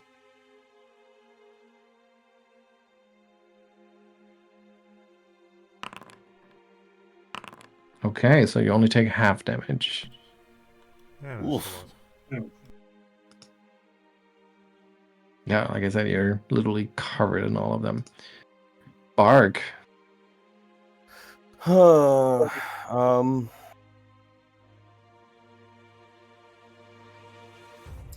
is like standing out there waiting for everyone to retreat, and then Soma rushes in and he's like, "What?" And he's going to I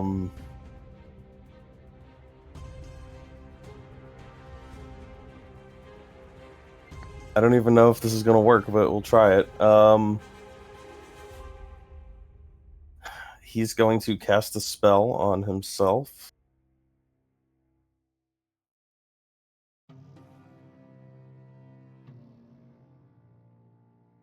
He's gonna do Mantle of the Unwavering Heart, which he's going to use to get Evergreen Vitality for fast healing. And he's also going to pick...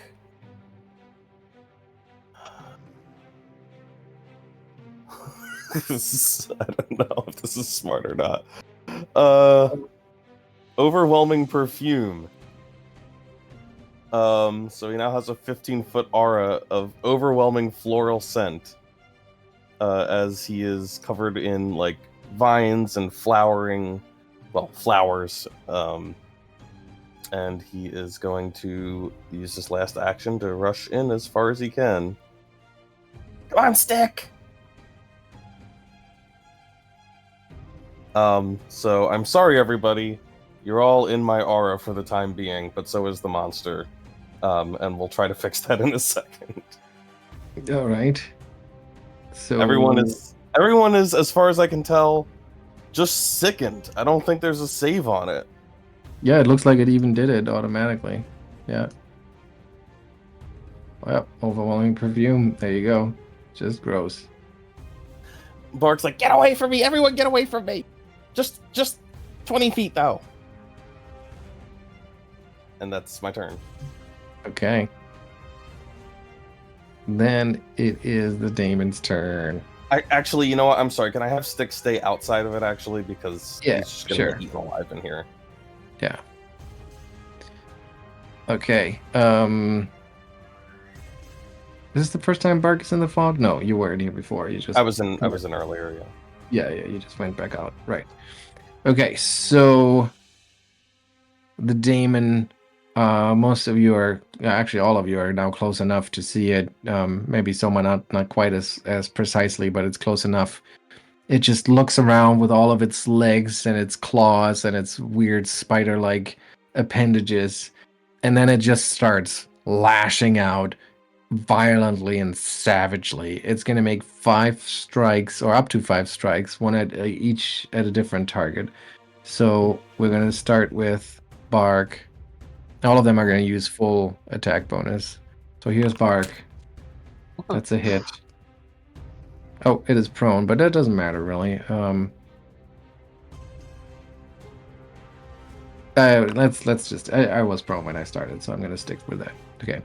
So Bark, that's for you. The damage. Ottardo's going to use the reaction. Mm-hmm. So 12 points of resistance. Mm-hmm. And then a miss. Okay. Next attack is for Ottardo. And it's a miss. Then we have an attack for Souma. That's a hit. 29 points of damage. And for Sandy, it's also a hit. 35 points of damage. That was 2 actions for it, and where are we here?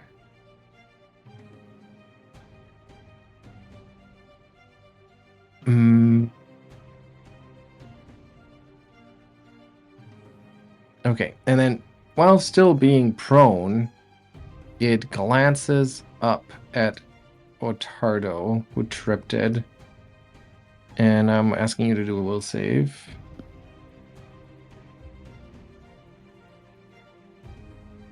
Ooh.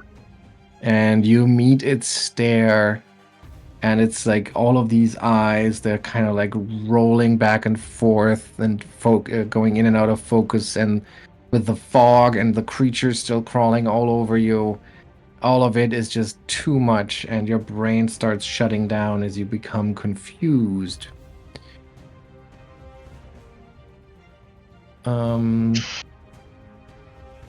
That was its turn. Souma. Hang on, I need to take the persistent damage and recover. Oh, still not recovered. No, Souma. Okay, I can't. I don't have anything to cure confusion. But I can see it right now to target, right? The creature. Good enough to target, yes. Yeah. So Soma will like start her initial plan. So, like first of all, I need to put my inspired defense back because I forgot to extend it to 3 rounds.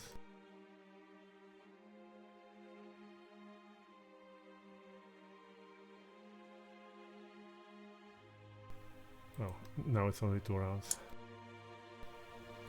And then she will take another chord on her magical lute, raise her hands and start casting magic missile from her 4th slot to really hit it.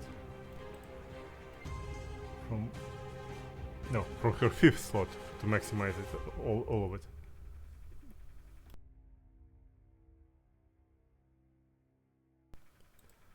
Pop out message and roll damage. So that should be all 3 actions for 3 darts per action. That would be 9 darts. Okay, so that's 94 plus 9.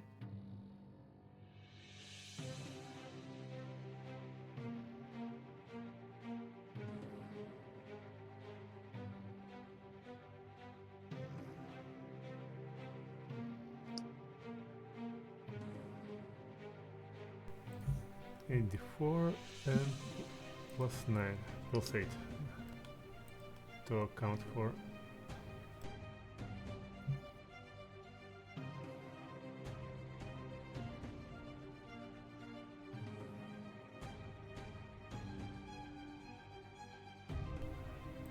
Okay, I believe it should be like this.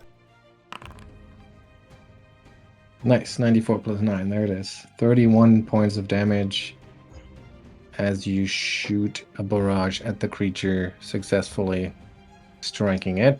Ottardo. Who does Ottardo strike? Let's see. You attack wildly.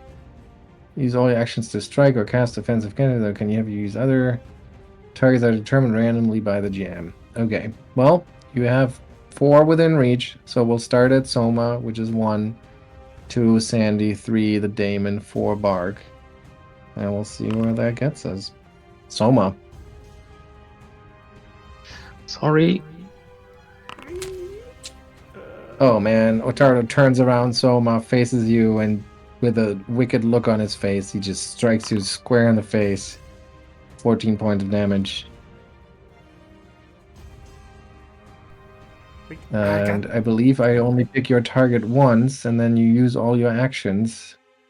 Well, your targets are determined randomly. Let's assume you keep switching it up. So same numbers though. So Soma again. God damn it!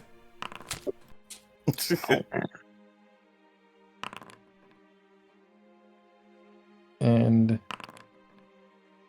this time you actually hit the Daemon, or try to. And miss.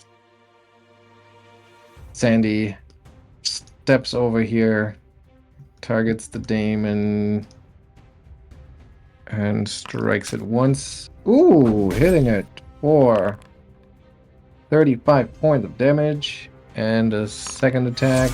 Critical hit. 42 points of damage.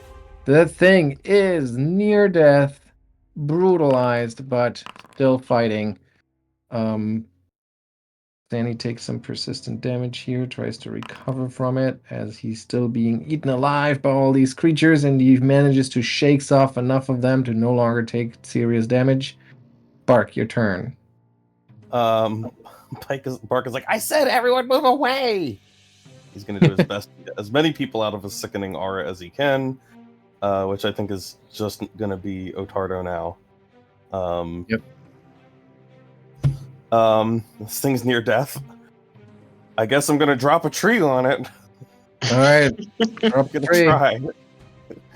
I was going to do something cooler, but you guys are killing it too fast. Let's see. Timber, it failed. 14 points of bludgeoning. 14 points of bludgeoning damage hit it over the head, but the tree cracks and the daemon still stands. That's me. Okay, the daemon, while still prone, starts flailing at Sandy, focusing its attacks on him, hitting once, missing. Oh man, Sandy, godlike dodging over here. Soma. Well, it is very difficult position right now with Sir Ottardo going crazy.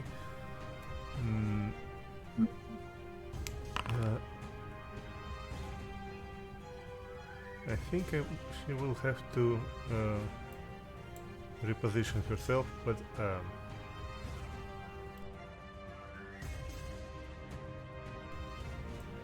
so like this, should I still see the demon? Yep, you're still within 10 feet. That's good. All right, so let's. Yeah, well, I probably will have to use the seek action. I was going to ask, do I see the chunk of cold iron that I launched before? There's very little chance that it would There be is right very next to little you. chance, so yeah, I will just use one of my marbles to launch a telekinetic projectile. All right. And it hurls loose Yeah, misses. and misses. Actually, maybe I might jinx it or something. I will reroll it with hero point. Okay. Ah, Success. close, but still a miss. Ottardo, you come to your senses again. Okay. Well, I guess he is still sickened. Don't know if it's from Bark's aura or from what he just did. Mm-hmm. So he's going to try and take some of that out on the creature. All right, missing. Ooh, there's a hit. And with righteous anger and the need to atone, your weapon strikes true. And with a squelching screech, the daemon goes down and starts dissolving into a foul-smelling ooze. Fortunately, though, that's not a death effect. That's just how daemons die. Good job. Are we still in initiative? We can drop out, I think. Well, what happens is pretty much as soon as the daemon goes down, the creatures fade back into the fog, and then the fog itself starts to dissipate and clear. So that's 86 XP for everyone.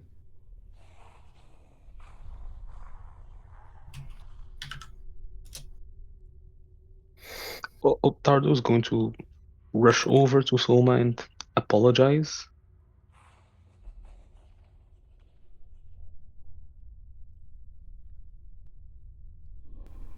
Tarnis? Yeah. So, well, Soma will like just nod, saying like, "It's okay. It's okay. We've been through some worse shit than this by this point. I mean, like, as I said, like this. At least this thing didn't explode in our faces. So like that is. Oh, Mark, please. Oh, sorry. Stick and safe. You can come over. Stick comes over and starts like wilting. Bark's like, I can't do anything about it. It's just gonna do this for the next 40 seconds or so. Hang on. You need a bath.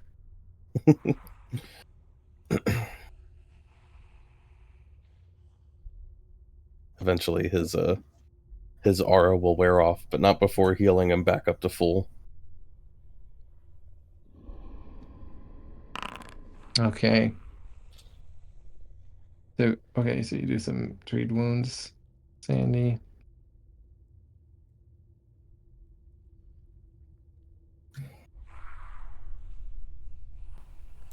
Yeah. And I would assume that this passage goes deeper into the Darklands, right?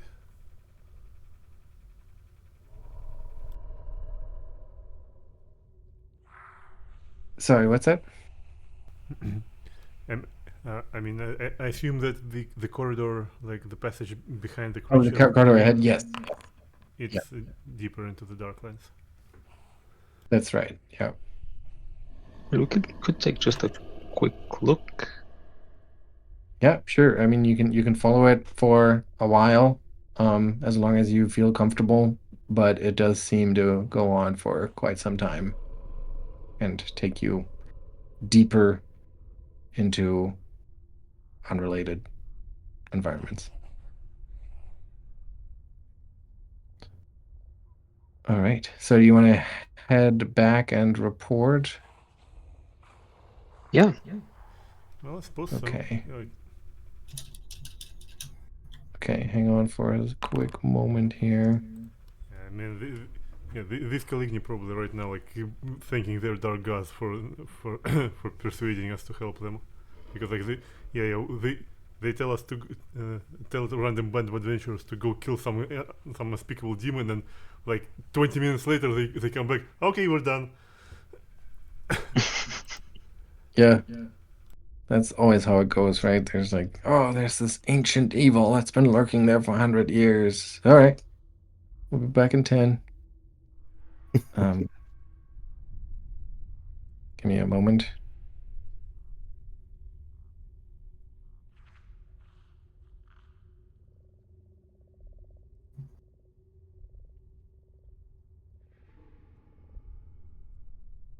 Okay. I don't want to make this overly complicated, so I'm going to fill in some detail next time.